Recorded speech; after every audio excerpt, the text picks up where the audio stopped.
2026년 1월 26일 월요일 충무이키의 축팬 446화 시작해보도록 하겠습니다. 안녕하세요, 서현석입니다. 네, 안녕하세요, 안효준입니다. 네, 안녕하세요. 양윤수입니다. 네, 팟캐스트의 축팬은 스포티파이, 팟빵, 그리고 유튜브 충무이키 채널에서 즐기실 수 있습니다. 또 매주 월요일 7시 30분 저녁입니다. 치지직 그라운드 빅프 채널에서 또 저희가 매주 라이브를 하고 있으니까요. 또 많은 관심 부탁드리겠습니다. 충무이키는 프리미엄 블라이 차단환경 루카이와 함께합니다. 또 옵타의 데이터 브랜드 모기업이자 세계 최고 축구 데이터 공급업체인 스탯 플랫폼의 국내 공식 협력사 그라운드 빅프가도 함께합니다.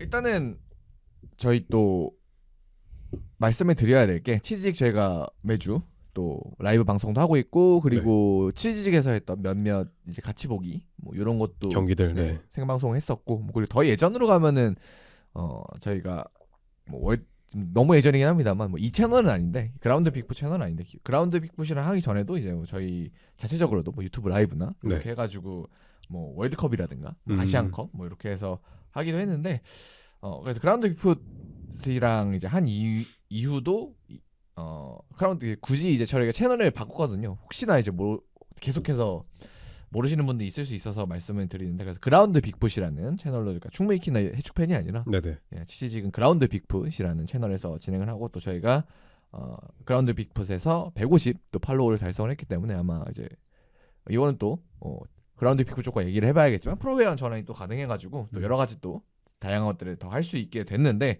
그래서 결국 이 치지직을 계속 저희가 안고 가는 이유는 월드컵 때문이거든요. 그렇죠. 네, 월드컵에서 같이 보기가 가능할 것 같고 그리고 솔직히 월드컵을 화면을 보면서 중계할 수 있다는 건 굉장히 큰 메리트이기 때문에 네, 그렇죠. 당연히 화면으로 보고 중계하는 것과 말로만 설명하는 거는 네. 천지 차이기 때문에 뭐 요즘에 이제 입중계도 많이들 보십니다만 근데 저희가 여러 가지 컨텐츠를 만들어본 입장에서는 파급력 차이가 좀 크긴 하더라고요. 네. 네, 그리고 사실 유튜브 같은 거를 만드는 입장, 뭐 다른 영상 플랫폼에서 영상 매체를 만드는 입장에서도 뭐 전술 분석이나 뭐 여러 가지 경기에 대한 리뷰를 진행할 때 아무래도 경기 화면이 있어야 직관적으로 사람들의 눈에 들어오잖아요. 그래서 화면이 직접 띄워져 있는 것과 없는 것은 사실 이제는 워낙 그런 저작권 이슈나 이런 거를 사람들이 많이 알기 때문에 입중계를 많이 즐겨주시곤 있지만 화면을 띄워놓고 입중계를 볼 수 있다고 하면 그만큼 좋은 그렇죠. 게 없겠죠. 네. 그리고 또 어쨌든 네이버 측과 저희가 협업이 돼 있기 때문에 뭐 이제 네이버 메인에 저희가 뭐 매주 하는 것도 걸려 있어요. 네이버 일정에 가면은. 근데 아무래도 경기 중계를 들어가면 그거에 대해서 유입되는 게 좀 더 많긴 하거든요. 그쵸, 뭐 네. 그래서 그런 것도 있고 해서 뭐 여러모로 저희가 준비를 하고 있으니까 계속해서 치지직 채널도 관심을 많이 가져주시길 또 부탁을 드리겠습니다. 자 그리고 이제 안내 드릴 거 안내 드렸고 뭐 이번 주는 뭐 좀 다들 어떻게 좀 지내셨나요? 저는 좀 감기가 세게 왔었어요. 아 그렇죠. 요즘 진짜 독감이 또 한번 계속 네. 돌고 있어가지고 겨울이라 그런지. 그다음에 지난주에 또 엄청 추웠잖아요. 네. 지난주에 딱 네. 그 녹화 저희가 월요일 날 네. 하고 그 다음 날부터 뭔가 좀 시름시름 앓기 시작하더니 주말 전에 그래도 낫긴 했는데 지금도 살짝 좀 목이 좀 맹맹하다고 느끼실 수 있거든요. 네네. 그만큼 좀 이제 날씨가 추웠다 보니까. 진짜 네. 올해가 아니죠. 이제 이번 겨울이라고 해야겠죠. 이제 이번 겨울 중에 가장 추웠던 주간이었던 것 같아요. 그니까요. 네, 그렇죠. 사실 저도 예준님처럼 지금 살짝 감기 기운이 있는 상황이거든요. 목이 조금 칼칼하고 약간 좀 따가운 부분들이 조금 있는데 확실히 지난주가 많이 추웠던 것 같아요. 그러니까 이 정도로 추울 줄 몰랐고 사실 몇 년 만에 이렇게 추운 날이 왔던 것 같거든요. 네, 뭐 사실 지난해 같은 경우는 이렇게 춥진 않았던 것 같은데. 사실 올해도 그렇게 막 춥지는 않았잖아요. 이 맞아요. 전까지는. 네. 네. 눈도 별로 안 오고 그래가지고 올해는 좀 그냥 금방 넘어가나 보다 싶었는데 갑자기 이렇게 한번 몰아치더니 쉽지 않았습니다. 그래서 지난주에 엄청 추웠는데 그래도 이제 오늘은 괜찮았어요. 오늘 이제 저희가 월요일 네. 녹음을 하고 있는데 오늘은 괜찮다. 그래도 날씨도 그렇게 춥지도 않고 그래가지고 진짜 지난주는 차를 밖에 세워두기가 좀 무서울 정도로 그래서 이거 차 시동 걸리나 밖에 세우면 그래서 지하 저희 아파트 지하 주차장에 들어가니까 차가 이제 그 차 앞에 딱 주차를 쫙 해놨더라고요. 그 차 이제 주차 공간 말고도 네. 그 앞에도 그냥 일렬로 그냥 최대한 그냥 안에 최대한 들어오려고 낑겨가지고 쫙 그냥 서 있고 다들 진짜 추운 날씨 때문에 또 고생도 많이 하셨을 텐데 어쨌든 뭐 좀 풀리면 좋을 텐데 근데 또 아마 타이밍이겠죠. 오늘은 또 따뜻했지만 네. 추워지는 타이밍도 있고 하니까 그리고 그쵸. 또 감기도 또 예준이 걸린 것처럼 또 돌고 있고 그래서 좀 건강에 다들 유의하면서 또 주간 보내주셨으면 좋겠고 저는 윤서님은 또 어떻게 지난주 지난주 저도 컨디션이 그렇게 좋지 않아서 네. 그냥 감기 집에 때문에 계속 휴식. 있고 네 뭐 잠깐 뭐 학교에 잠깐 갔다 올 일이 네. 있어 학교만 잠깐 갔다 오고 나머지는 음. 최대한 집에서 휴식을 했던 것 같습니다. 휴식할 수 있는 여건이 되면 휴식하면 참 좋은 그쵸. 그런 네. 날씨였죠. 네. 대부분의 분들은 이제 이게 여건이 안 돼서 그쵸. 어쩔 수 없이 이제 휴일을 뚫고 음. 많이 돌아다니셨겠지만 확실히 여건이 된다면 이럴 때는 집에 약간 박혀 있는 게 최고죠. 네. 네. 이별 밖은 위험의 스탠스를 취하는 게 뭐 더 좋긴 하죠. 그래서 그런 게 있었고 저는 계속해서 또 개인 이제 저 일을 하고 있는 곳이 좀 바빠가지고 와 이렇게까지 바쁜 때가 있었나 싶었는데 제가 1월 요번에 네. 들어오면서 딱 3일 쉬었거든요. 이번 달에만 네. 어, 이번 달에 딱 3일 쉬었거든요. 엄청 빡세셨네요. 네, 그래서 굉장히 그다음에 뭐 한 주는 진짜 한 그 예전에 이제 요즘은 이제 56시간인가 이렇게 줄었는데 예전에 72시간이 그랬을 거예요. 아, 그쵸. 75시간 돌파를 한번 한 적이 있거든요. 여건상 어떻게 해야 돼가지고. 어쩔 수 없이. 네. 근데 처음 해봤는데 75시간이라는 수치를 왜 우리가 워라벨 얘기하고 법령에 그런 게 정해져 있고 그다음에 왜 이제 노조라고 하는 게 왜 생겨야 되고 이런 것들을 참 많이 느낄 수 있었지 않았나. 근데 사실 네. 주변에 이제 저도 대학원생 분들이 네. 많은데 이제 가뿐하게 이제 뭐 주 70시간을 넘기시더라고요. 네, 그런 거기는 노동자가 아니기 때문에 노동법의 보호를 네, 받을 그렇죠. 수가 없습니다. 그렇죠. 뭐 거의 거기는 노예 수준에 거기는 가깝죠. 돈을 내고 일을 해요. 네, 그렇죠. 엄청난 곳이에요. 뭐 대학원. 많이 받지도 못하고 네. 뭐 들어보면은 뭐 제가 이제 전공이 식품 네. 쪽인데 이제 다들 화학 관련한 한 실험을 좀 많이 해요. 그러다 보니까 좀 시간도 장기간으로 걸리는 경우도 있고 뭐 화학물질 넣어놓고 이제 기도메타 타면서 잘 나오길 실험값이 잘 나오길 기대해야 되는 부분들이 있는데 또 실험값 엎어지면 또 다시 나와서 똑같은 거 다시 하고 그냥 그러다 보면 뭐 하루를 거의 다 쓴다고 네. 하더라고요. 뭐 약속이 있어서 어느 날 뭐 저녁에 잠깐 실험실을 비워야 되면 또 새벽에 와서 다시 또 실험을 하고 뭐 몇 시간 못 자고 다시 또 출근을 하고 뭐 그런 일상을 다들 보낸다고 하더라고요. 그래서 그런 이제 약간 왜 우리가 좀 이런 인권이 중요한가 이런 거에 대해서 좀 체감할 수 있지 않았나. 그 정도면 진짜. 굉장히 좀 근본적인 네. 고민인데. 그래서 해보니까 이것도 방송하는데도 뭐 지난주 특히 그랬던 것 같은데 방송하는데 내가 뭔 말 하고 있는지 내가 뭔 얘기를 들었든지 기억이 잘 안 나더라고요. 그래서 지난주도 이게 방송에 티가 났을지는 저도 잘 모르겠는데 네. 어쨌든 겉으로 들었을 땐 뭐 큰 문제는 없었던 것 같긴 합니다만 지난주에 우리가 맨시티 그 리뷰를 했잖아요. 네, 그렇죠. 그래서 중간에 이제 윤서님이 얘기를 하고 있었고 그래서 제가 얘기를 듣고 있는데 중간 딱 어느 순간에 갑자기 뭔가 넘어갔어 내용이. 갑자기 뭔가 정신 전술에 차리니까. 대해 얘기하고 있었는데 네. 갑자기 어떤 선수에 대해 얘기하고 뭐지 이게? 중간에 내가 졸았나? 놓쳤나? 이렇게 되더라고요 사람이. 이게 원래 사람이 몸이 힘들고 이제 지치면 어쩔 수 없이 이제 아무리 집중력을 잡으려고 해도 안 되는 부분들 돼요. 있잖아요. 특히 그래서 진짜 만약에 이제 뭐 당연히 요즘은 그런 일이 없겠습니다만 뭐 예를 들어 정말 운전을 하시는 분들이거나 아니면은 뭐 위험한 기구를 다루시는 분들 같은 경우는 진짜 이렇게 일을 많이 시키면 진짜로 이게 위험하죠. 그냥 뭐 사람이 힘들다 이게 문제가 아니라 네. 진짜 안전과도 좀 직결될 수가 있겠구나. 왜 그런 법들이 있어야 되는지 진짜. 네, 그렇죠. 그래서 이런 법이 참 감사하다. 있는 게 그쵸. 있는 게 감사하다. 그래서 다 이게 네. 피와 땀으로 만들어진 진짜 법 와 진짜 선조라고까지 하기에는 얼마 안 좀 됐죠? 얼마 안 되긴 네. 했습니다만 어쨌든 인권과 또 노동권을 위해 노력하신 분들을 위해 한 번 더 감사할 수 있는 그런 또 달이 아니었나 생각이 듭니다. 그래서 뭐 그런 것들을 저는 개인적으로 좀 느꼈었고 그렇습니다. 그래서 이번 주에는 또 축구 재밌는 일이 굉장히 많았습니다. 또 그쵸. 그래서 저희가 3경기 또 준비를 했고요. 아스날과 맨유 그리고 버니 토트넘 그리고 이제 리버풀 본머스와 리버풀 경기까지 딱 준비를 해봤고 아마 내용이 좀 길어서 좀 이 3경기만 다뤄도 풍성하지 않을까 하는 생각이 듭니다. 자 그러면 경기로 들어가 볼 텐데요. 먼저 아스날과 맨유의 정말 두 팀 모두에게 중요한 경기로 들어가 보겠습니다. 결과는 맨유가 모두 예상을 뒤엎고 또다시 승리를 거뒀죠. 네, 그렇죠. 이제 캐릭봉이 이제 한 주로 끝날 야. 줄 알았으나 이제 2주째 지속되는 진짜. 아주 기쁜 결과를 가져왔다고 볼 수 있겠고, 사실 제가 저번에 한번 아모림 경질 관련해서 이제 캐릭에게 맨시티 아스날이 연달아 주어진 거는 오히려 호재일 수 있다.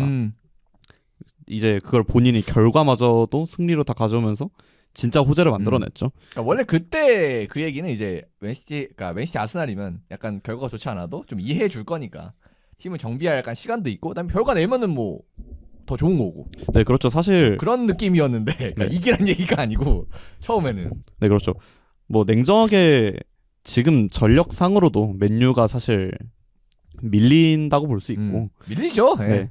밀리고 그 다음에 어쨌든 전후 상황이 안 좋았잖아요. 감독 경질되고 바로 임시 감독을 선임하는 과정에서도 조금 꼬이는 부분이 있었고, 그런 부분에서 분명 팀이 흔들릴 법했는데도 어쨌든 결과를 가져왔으니, 네. 그리고 결과를 가져오는 뭐 상황 속에서의 과정들을 보면 분명히 만족스러운 부분도 네. 꽤나 많았단 말이에요. 엄청 많았죠. 사실 맨유가 뭐 초반에 좀 밀리긴 했습니다만 어쨌든 지속적으로 좀 진짜 옛날의 향수가 약간 느껴지는 네, 그렇죠. 시원시원한 공격들을, 그다음에 수비도 되게 집중력이 되게 좋아졌고, 그래서 공수에서 모두 또 발전이 있었기 때문에 맨유 팬분들한테 참 즐거운 2주간이 아닐까.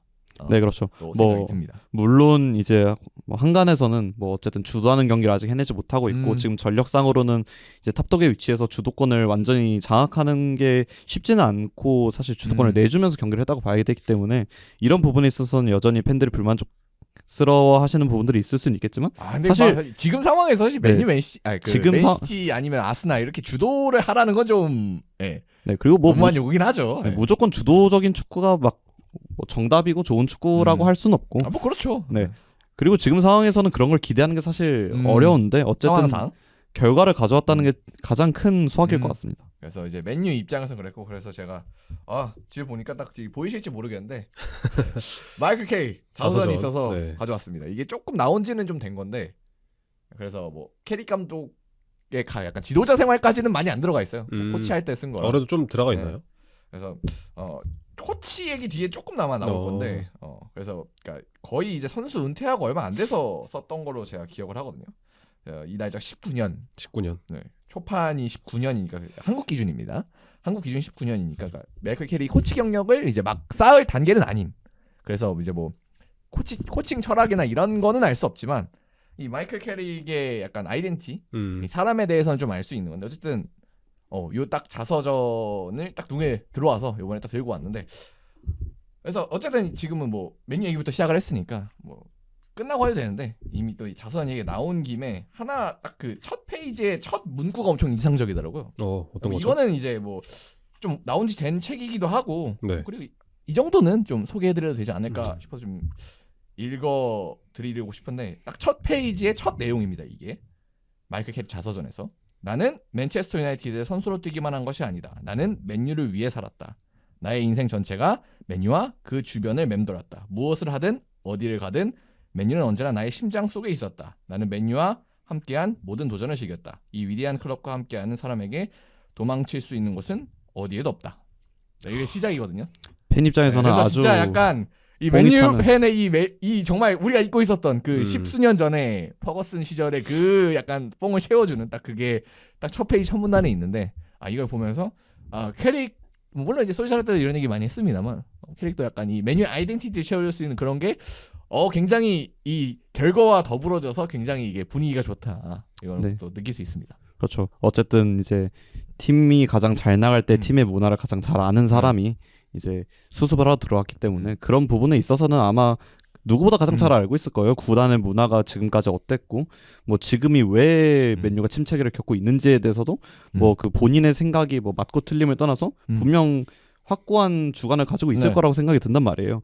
맨유 팬들 입장에서는 뭐 예전에 퍼기 시절의 레전드들이 밖에서 떠드는 거를 뭐 그렇게 요즘- 좋아하진 않고, 그 논란들이 좀 네, 많죠. 네빌 스콜스 네. 해가지고 다들 솔직히 말해서 팀에게 도움이 되는 말들을 하지 않고 있기 때문에 뭐 그 당시에 맨유 DNA라고 하죠. 그런 거를 지금은 조금 좋게 보기는 어렵지만, 구단에서 직접 일하는 사람이 그 시절 함께 했고 누구보다 몸으로 잘 경험하는 사람이니까 캐릭한테는 좀 기대하는 게 있을 수밖에 없죠. 아무래도. 그렇습니다. 그래서 맨유 입장에서는 이렇게 됐고 하지만 아스날 입장에서 반대로 좀 이게 타격이 큰 패배란 말이에요. 지금 중요한 상황에서. 지금 정말 아무렇지 않은 척하고 있지만 굉장히 아무런 상황이잖아요. 사실은.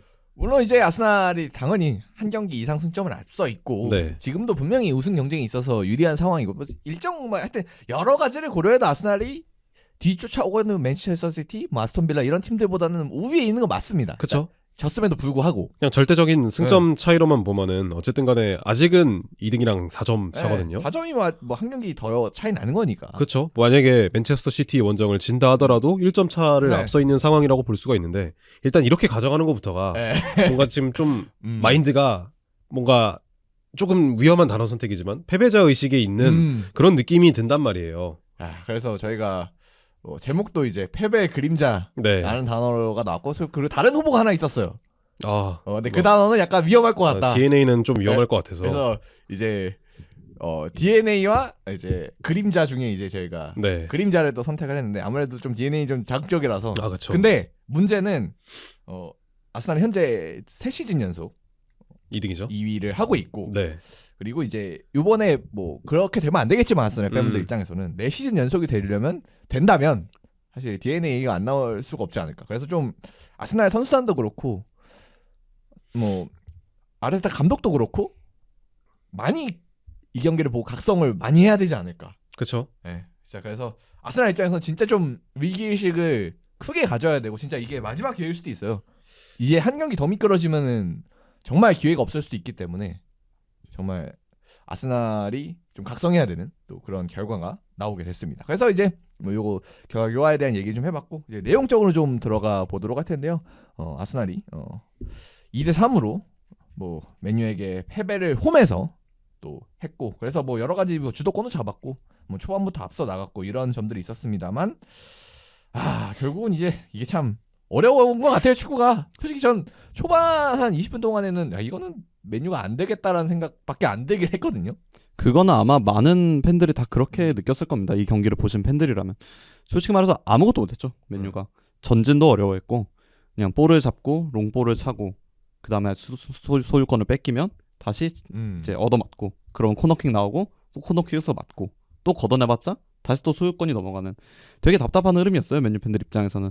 이제 뭐 경기 전 대응을 잠깐 뭐 언급을 하고 가자면 뭐 지금 얘기하는 건 조금 다른 얘기지만 뭐 많은 팬들이 이 경기를 볼 때는 요케레스와 세시코를 조금 주목을 했을 겁니다. 그렇죠. 또 아무래도 두 선수가 같이 왔고 그리고 비슷하게 어려움을 겪고 있고 그리고 솔직히 뭐 일이 어떻게 풀렸으면 반대로 갔을 수도 있거든요. 사실 어떻게 보면 반대로 가는 게 더 정배긴 했죠. 정배였죠. 네. 그러니까 시장 상황을 다 제쳐두고 이제 뭐 감독이 선호하는 선수의 스타일이나 유형을 봤을 때는 당시 아모린 감독은 요케레스를 굉장히 잘 썼던 기억이 있었고 아르테타는 세슈코를 조금 더 원했다고 알고 있어요. 저는. 그래서 어쨌든 이 두 팀이 아이러니하게 운명이 갈렸기 때문에 뭐 지금은 두 선수가 이제 선발 라인업에 포함돼서 어떤 모습을 보여줄지 좀 궁금했지만 둘 다 결론적으로 둘 다 제외게 됐습니다. 그리고 좀 괜찮은 선택이었던 것 같아요. 둘 다. 네. 먼저 아스날이 제외를 한 배경을 잠깐 추측을 해보자면 아마 맥과이어를 조금 의식한 게 아닐까 싶어요. 뭐 맨유가 어쨌든 내려앉을 가능성이 높은 상황이었고 선발 라인업에는 맥과이어가 포함될 가능성이 높았기 때문에 맥과이어가 지난 경기 또 혼란을 지우지 않았습니까? 그렇죠. 그리고 맥과이어는 뭐 어떤 선수를 지우고 이런 거와 별개로 경합에 있어서는 누구보다 특출난 선수니까 아마 요케레스가 조금 경합에서 맥과이어에게 상대가 되지 않을 거라고 생각을 하고 요케레스 제외하는 대신 제주스를 투입하면서 조금 더 경기 영향력을 높이고자 했던 것 같고 맨유는 시티전이랑 동일합니다. 뭐 세슈코를 똑같이 제외했고 은베모를 톱에 내세웠다는 건 흔히 말해서 여전히 내려앉아서 선수비 학습을 하겠다는 거였겠죠. 다만 맨유 입장에서 조금 우려스러웠던 부분은 맨시티는 이제 조금 당시에 3일 5일 포지셔널 플레이를 좀 고정적으로 가져갔잖아요. 그러니까 시티 선수들의 이제 움직임에 자연스럽게 따라가면 알아서 수적 우위가 발생하거나 알아서 라인을 좁힐 수 있는 구도가 좀 많이 나왔단 말이에요. 근데 아스날 같은 경우는 요즘 뭐 말로는 좀 시티랑 비슷하다는 뭐 비판 아닌 비판이 있긴 하지만 요즘은 완전히 다른 색깔을 보여주고 있다고 생각을 하거든요. 뭐 조금 더 아스날의 선수들이 넓은 범위를 커버할 수 있고 동시에 필드를 조금 더 다양하게 활용하면서 스위칭 플레이가 많이 일어나는 팀이라는 걸 고려를 하면 맨유 입장에서는 이제 조금 더 조직력이 깨질 여지가 있고 간격이 벌어지면서 공간을 내줄 여지가 있었죠. 그리고 이게 경기 중에도 사실 드러납니다. 맨유가 뭐 전반 30분까지 계속 뭐 얻어맞는 동안 아스날이 생각보다 뭐 오픈 플레이에서 결과를 가져가지는 못했을지언정 구조를 잘 깨나갔어요. 결국 이제 아스날이 당연히 뭐 공격을 오래 했으니까 그다음에 득점도 이제 결국은 또 기록을 하게 되면서 공격력도 주목을 받았습니다. 결국 저는 그 초반 이제 아스날이 딱 꽉 잡고 있었던 기간에 인상적이었던 건 시티와는 다르게 맨유의 역습을 완벽하게 또 찾아내냈다. 완전히 틈이 없어 보였거든요. 그때까지는. 그렇죠. 어쨌든 맨체스터 시티가 지금 현재 가지고 있는 약점이라고 한다면 이 알레인과 후사노프의 네. 후방 라인이 될 텐데 아스날 같은 경우에는 일단 마갈량이스랑 살리바가 둘 다 나갔기 때문에 이날 경기에서의 활약이 좀 저조하긴 했습니다만 결과적으로 초반에는 잘 막아내는 네. 모습이 나왔고 특히 데클란 라이스가 초반에 이 경합 이후에 세컨볼이 넘어왔을 때 저는 경합에서 되게 좋은 모습을 보여줬다고 생각을 했어요. 그래서 그런 라이스의 활약에 힘입고 그리고 뭐 수비 라인도 원래 안정되어 있는 팀이기도 하다 보니까 네. 그냥 너무 쉽게 뭐 맨유의 그 공격을 막아내서 확실히 이제 아스날은 다르다. 아스날은 맨시티와는 현재 상태가 좀 다르구나라는 걸 좀 확 느낄 수 있었던 초반 흐름이긴 했거든요. 네, 그렇죠. 어쨌든 뭐 시티도 좋은 팀이고 강팀인 건 맞지만 뭐 맨유와 시티의 경기와 맨유와 아스날의 경기만을 이제 비교를 해보면 아스날의 체급이 사실 더 높다고 볼 수가 있거든요. 그리고 이게 저는 제일 결정적이었다고 생각을 해요. 맨유가 조금 더 고전했던 이유 중에 먼저 사실 전방에서의 경합을 꼽지 않을 수가 없습니다. 뭐 아까 말씀해 주셨듯이 시티는 알레인과 후산호프 조합이었던 반에 아스날은 지금 리그에서 가장 뛰어난 수비력을 보여주고 있는 네. 마갈량이스와 살리바 라인이고 특히 마갈량이스 같은 경우는 경합에서는 이제 거의 최상위권에 있는 선수잖아요. 반면 맨유는 이제 오늘은 경합에서는 뭐 기대를 할 수 없는 은베모가 기용이 됐는데 후방에서 제대로 풀지 못하고 롱킥이 계속 강제가 되다 보니까 롱킥은 계속 은베모한테 향하는데 이걸 마갈량이스가 그렇죠. 계속해서 네. 잘 어렵죠. 끊어줘요. 근데 뭐 은베모가 중간에 한두 번 자유롭게 볼을 잡는 상황이 있더라도 마갈량이스가 순간을 놓치지 않고 뒤에서 덮쳐 들어오면서 지연을 시켜주고 소유권을 탈취하는 과정들도 많이 나오거든요. 그러니까 은베모한테 기대를 할 수 없던 건 맞지만 은베모가 정말 경합에서는 아무것도 못 해줍니다. 사실 경합을 따지면은 쿠냐를 조금 더 기용하는 게 맞다고 생각을 했었는데 어쨌든 은베모를 기용한 거는 감독의 선택이니까 뭐 그거에 대해서는 얘기할 게 없을 것 같고. 그래서 이제 결국 초반에는 그냥 뭐 아스날이 쭉 계속 미는 흐름이었고 거기다가 이제 선제골이 나오는 것도 딱 아스날의 딱 사카 중심으로 딱 만들어내서 결국 이제 풀백이 가운데 들어가서 득점에 관여가 됐잖아요. 뭐 득점은 이제 그 자책골로 되긴 했습니다만. 그래서 그런 게 거기까지만 놓고 보면 이제 아스날이 딱 좋은 흐름. 그냥 아스날이 좋아하는 경기 흐름. 딱 빡빡하게 이제 선제골 넣었으니까 관리하면 되겠구나 하던 상황에서 이제 일이 벌어졌단 말이에요. 그렇죠. 일단 선제골 장면을 좀 짚고 넘어가자면 저는 다른 선수보다 인카피에를 좀 칭찬하고 싶었어요. 아, 그렇군요. 일단은 최종적으로는 이제 그렇죠. 아쉬워서 나가긴 했는데. 근데 아쉬운 것보다 아마 인카피에가 나간 거는 아마 부상 관리 차원이 좀 클 것 같아요.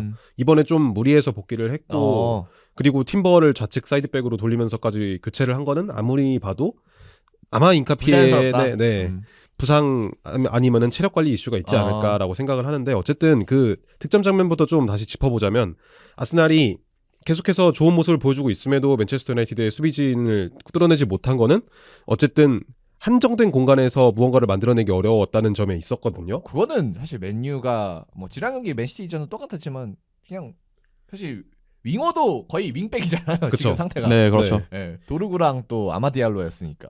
더구나 이제 아스날 같은 경우에는 최근에는 사이드백들, 풀백들을 좀 높은 위치까지 올려서 공격을 하다 보니까 이 아마드랑 이제 좌측에 위치한 도르구 같은 자원들이 적극적으로 수비 가담을 해주면은 아스날 입장에서는 상대 수비진이 정돈돼 있을 때 이거를 공간을 만들어내기가 굉장히 어려워요. 근데 인카피에가 그 상황에서는 빠르게 좀 전환을 해줬기 때문에 이 우측면에서 뭔가 좀 혼돈된 상황이 만들어질 수 있었고 그 결과 이후에 이제 리산드로 마르티네스의 자책골이 나온 게 아마 이 인카피에 좀 과감한 전환에서 좀 파생된 그런 결과지 않을까라고 생각을 하거든요.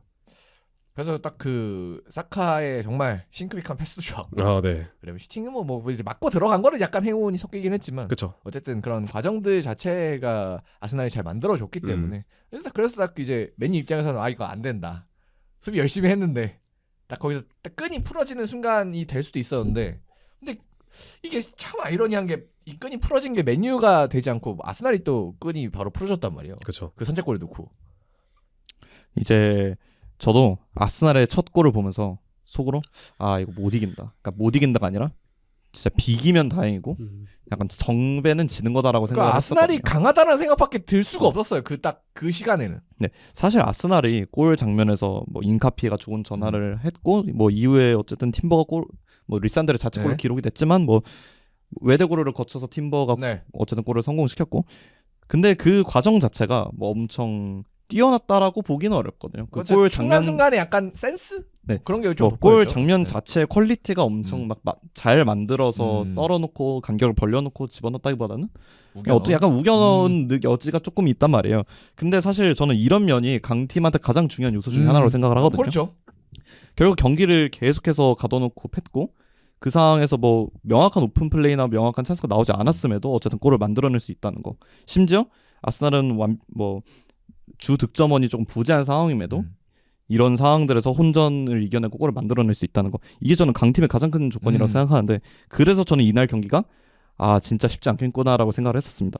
그런데 되려 아스날이 끈이 부러지죠. 저도 이 부분에 대해서는 왜 아스날이 좀 끈이 그러니까 부러졌을까라는 진짜 생각이 좀 들더라고요. 타이밍이 너무 이상했고 아스날이 너무 좋은 상황이었고 그냥 물론 이제 사람이니까 뭐 어느 상황에서는 실수를 할 수 있는 거긴 합니다만 이제 실수를 한 상황 딱 그 타이밍과 그리고 실수를 한 이후에 이제 분위기 전환 그런 게 진짜 이 수비맨디의 실수가 이 경기에서 정말 가장 큰 터닝 포인트였다는 건 아무도 부정할 수가 좀 없을 것 같아요. 그렇죠. 아스날이 특히 이 맨체스터 유나이티드의 전방 압박을 좀 상대할 때 있어서 수비맨디가 내려오거나 아니면 뭐 미드필더 중에 한 명이 내려와서 후방에서 3대2를 만드는 상황이 많았어요. 이때 아스날이 이 3명 중에 한 명이 전진을 통해서 맨체스터 유나이티드의 진영으로 좀 진입하는 모습들이 네. 많았는데 그 실점 장면을 아마 다시 보시면 수비맨디와 살리바의 위치가 좀 교환이 됩니다. 네. 그러면서 이제 수비맨디가 순간적으로 터치해서 미스를 기록을 한 건데 아마 수비맨디 입장에서는 좀 공을 센스 있게 어떻게 보면 원터치로 처리하려던 부분이 실수가 난 것 같아요. 그 부분은 아무리 생각해봐도 좀 아쉬운 터치긴 그냥 하죠. 실수죠 그냥 네. 변명 여지가 없는. 근데 사실 수비맨디가 너무 지금 이번 시즌 아스날에서도 수위권에 들 정도로 아마 가장 많은 소화 시간을 소요하고 있는 선수 중에 한 명이기 때문에 순간적으로 뭔가 집중력이 떨어진 듯한 그런 모습이기도 한 것 같아요. 근데 왜 하필 이 그렇죠. 경기에서 하필이면. 하필 이 타이밍에 음. 진짜 이게 많이 뭐 어떻게 스노우볼이 어디까지 구릴지 모르겠지만 정말 크게 구릴 수도 있기 때문에 정말 이거는 정말 중요한 장면이 될 수도 있을 것 같고 딱 거기부터 뭐 이제 맨유가 갑자기 살아나기 시작했던 것 같아요. 네, 사실 그게 가장 큰 터닝 포인트였죠. 그러니까 사실 수비맨디 실수가 나오기 직전에도 이제 한두 번씩 뒷공간으로 1대1 찬스가 날 법한 상황들이 조금 나와요. 근데 그 상황들이 뭐 아스날이 못해서 그 상황이 나왔냐 혹은 맨유가 잘 풀어서 그런 상황이 나왔냐까지는 아니거든요. 그냥 세트피스 상황에서 생컨볼이 운 좋게 맨유 쪽으로 흘렀는데 그게 또 어떻게 전방으로 잘 연결이 돼서 간 거였죠. 뭐 그게 맨유가 엄청 잘했다던가 또 아스날이 너무 못했다던가 그런 건 아니었어요. 저는 그래서 약간 어쨌든 아스날이 이번 시즌 되게 안정감이 있는 팀이고 그렇기 때문에 그냥 뭐 이 찬스 날렸으니까 당분간 찬스가 없겠구나 싶었는데 되려 아스날이 여기서 계속 맥을 못 맞추더라고요. 결국은 맨유 입장에서는 경기를 제대로 풀지 못하고 있는 와중에 사실 그 찬스도 뭐 브루노와 은베모가 적극적으로 개인 압박을 해준 건 있지만 수비민들의 실수가 좀 더 크단 말이에요. 그래서 맨유 입장에서는 제대로 풀지 못하는 경기에서 상대의 실수로 동점을 만들 수 있었으니까 이거만큼 심지어 원정에서 이거만큼 맨유 입장에서는 전화위복이 없었죠. 뭐 그리고 이제 그 과정에서 마무리를 그냥 깔끔하게 해줬던 은베모의 활약도 일단 칭찬은 무조건 해야 될 것 같아요. 그냥 네, 물론 이제 1대1이 무조건 넣는 것도 아니잖아요. 그다음에 약발에 그러니까 본인이 사용하지 않는 발에 걸리기도 했었고 그래서 못 넣을 수도 있었는데 어쨌든 잘 넣어줬어요. 네, 사실 은베모가 오늘 전반 내내 경합에서 어려워하고 이게 어쨌든 뭐 역습을 쳐야 되는 팀 입장에서는 전방 스트라이커가 경합을 개인 기량을 버텨줘야 되는 부분들이 있는데 결국 은베모가 그거를 수행하지 못했다고 볼 수 있거든요.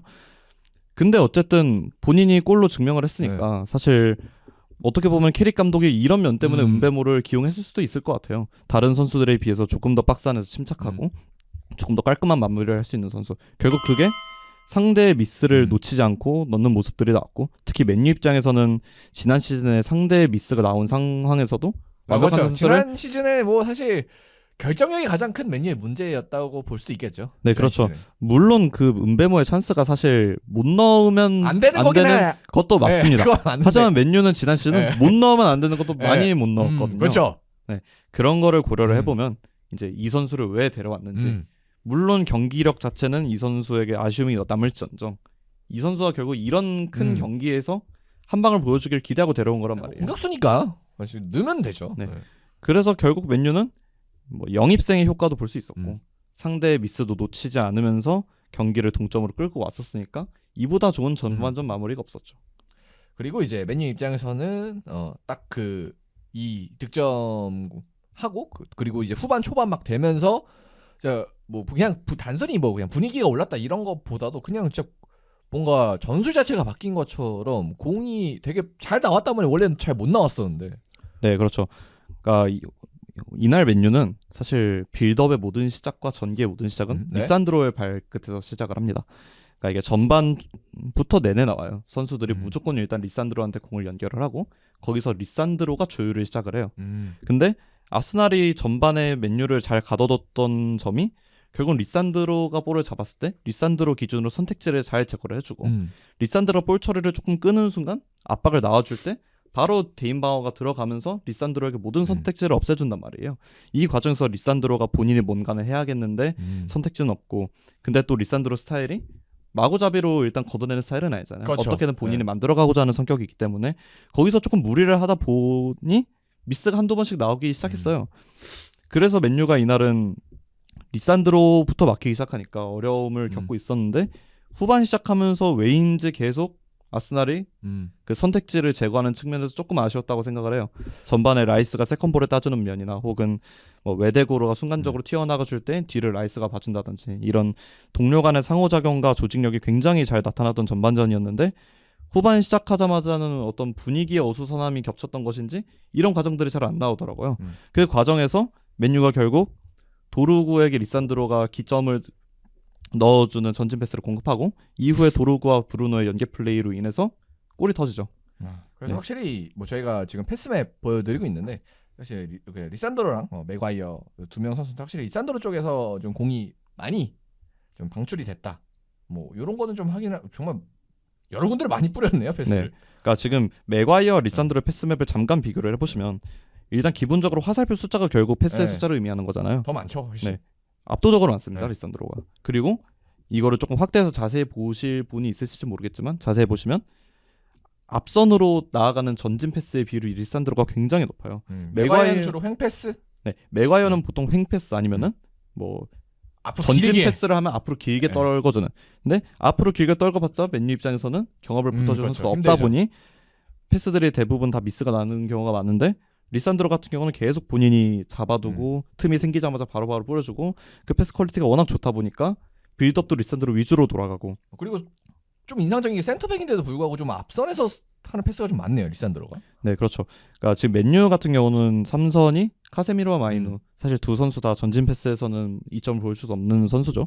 뭐 카세미로가 조금은 이전보다는 발전을 해서 빌드업적인 측면에서 조금 도움이 되고 뭐 전방으로 라인 사이를 관통하는 전진 패스를 좀 넣어주는 경우들은 있긴 한데 사실 이 부분에서의 특이점은 리산드로가 있단 말이에요. 뭐 맨유 입장에서도 캐릭이 굳이 무리를 안 한 듯했어요. 어떻게 보면 리산드로의 개인 기량에 조금 맡겨놓은 면이 없잖아 있는데 그러다 보니 리산드로가 그만큼 볼도 많이 터치하고 그만큼 전진 패스도 많이 뿌리고 특히 시간이 지나면 지날수록 마크맨에 대한 견제가 약해지기 시작하니까 이게 조금 더 효과를 보기 시작했죠. 그렇습니다. 그래서 확실히 이 리산드로의 패스가 살아나면서 맨유의 빌드업도 좀 달라졌는데 근데 아스날 입장에서 보면은 제가 생각했을 때는 그 선수가 뭐 전반 끝난 다음에 선수가 바뀐 것도 아니고 네. 그리고 뭐 전술적 변화가 두 팀이 크게 있었던 것도 아니라고 봤는데 근데 갑자기 이렇게 상황이 달라졌단 말이에요. 그냥 진짜 그 실수로 인한 실점, 그 분위기 전환 그게 다일까요 아스날 입장에서? 제가 볼 때는 수비 맨디가 조금 아쉬웠던 것 같아요. 어쨌든 리산드로 마르티네스로 파생된 빌드업이나 아니면 맨체스터 유나이티드가 좀 단순하게 롱킥으로 처리하는 과정에 있어서도 센터백과 이 맨체스터 유나이티드 공격진과의 경합에 있어서는 그 부분은 아스날이 이기는 경우가 많았어요. 네. 근데 어쨌든 이 아스날이 경합에서 승리한다 하더라도 이 세컨볼이 경합이면 떨어지기 마련이잖아요. 이 세컨볼에 대한 싸움에서 맨체스터 유나이티드가 계속해서 승리를 가져온 게 이번 경기에서는 좀 중요하게 통하지 않았나라는 생각이거든요.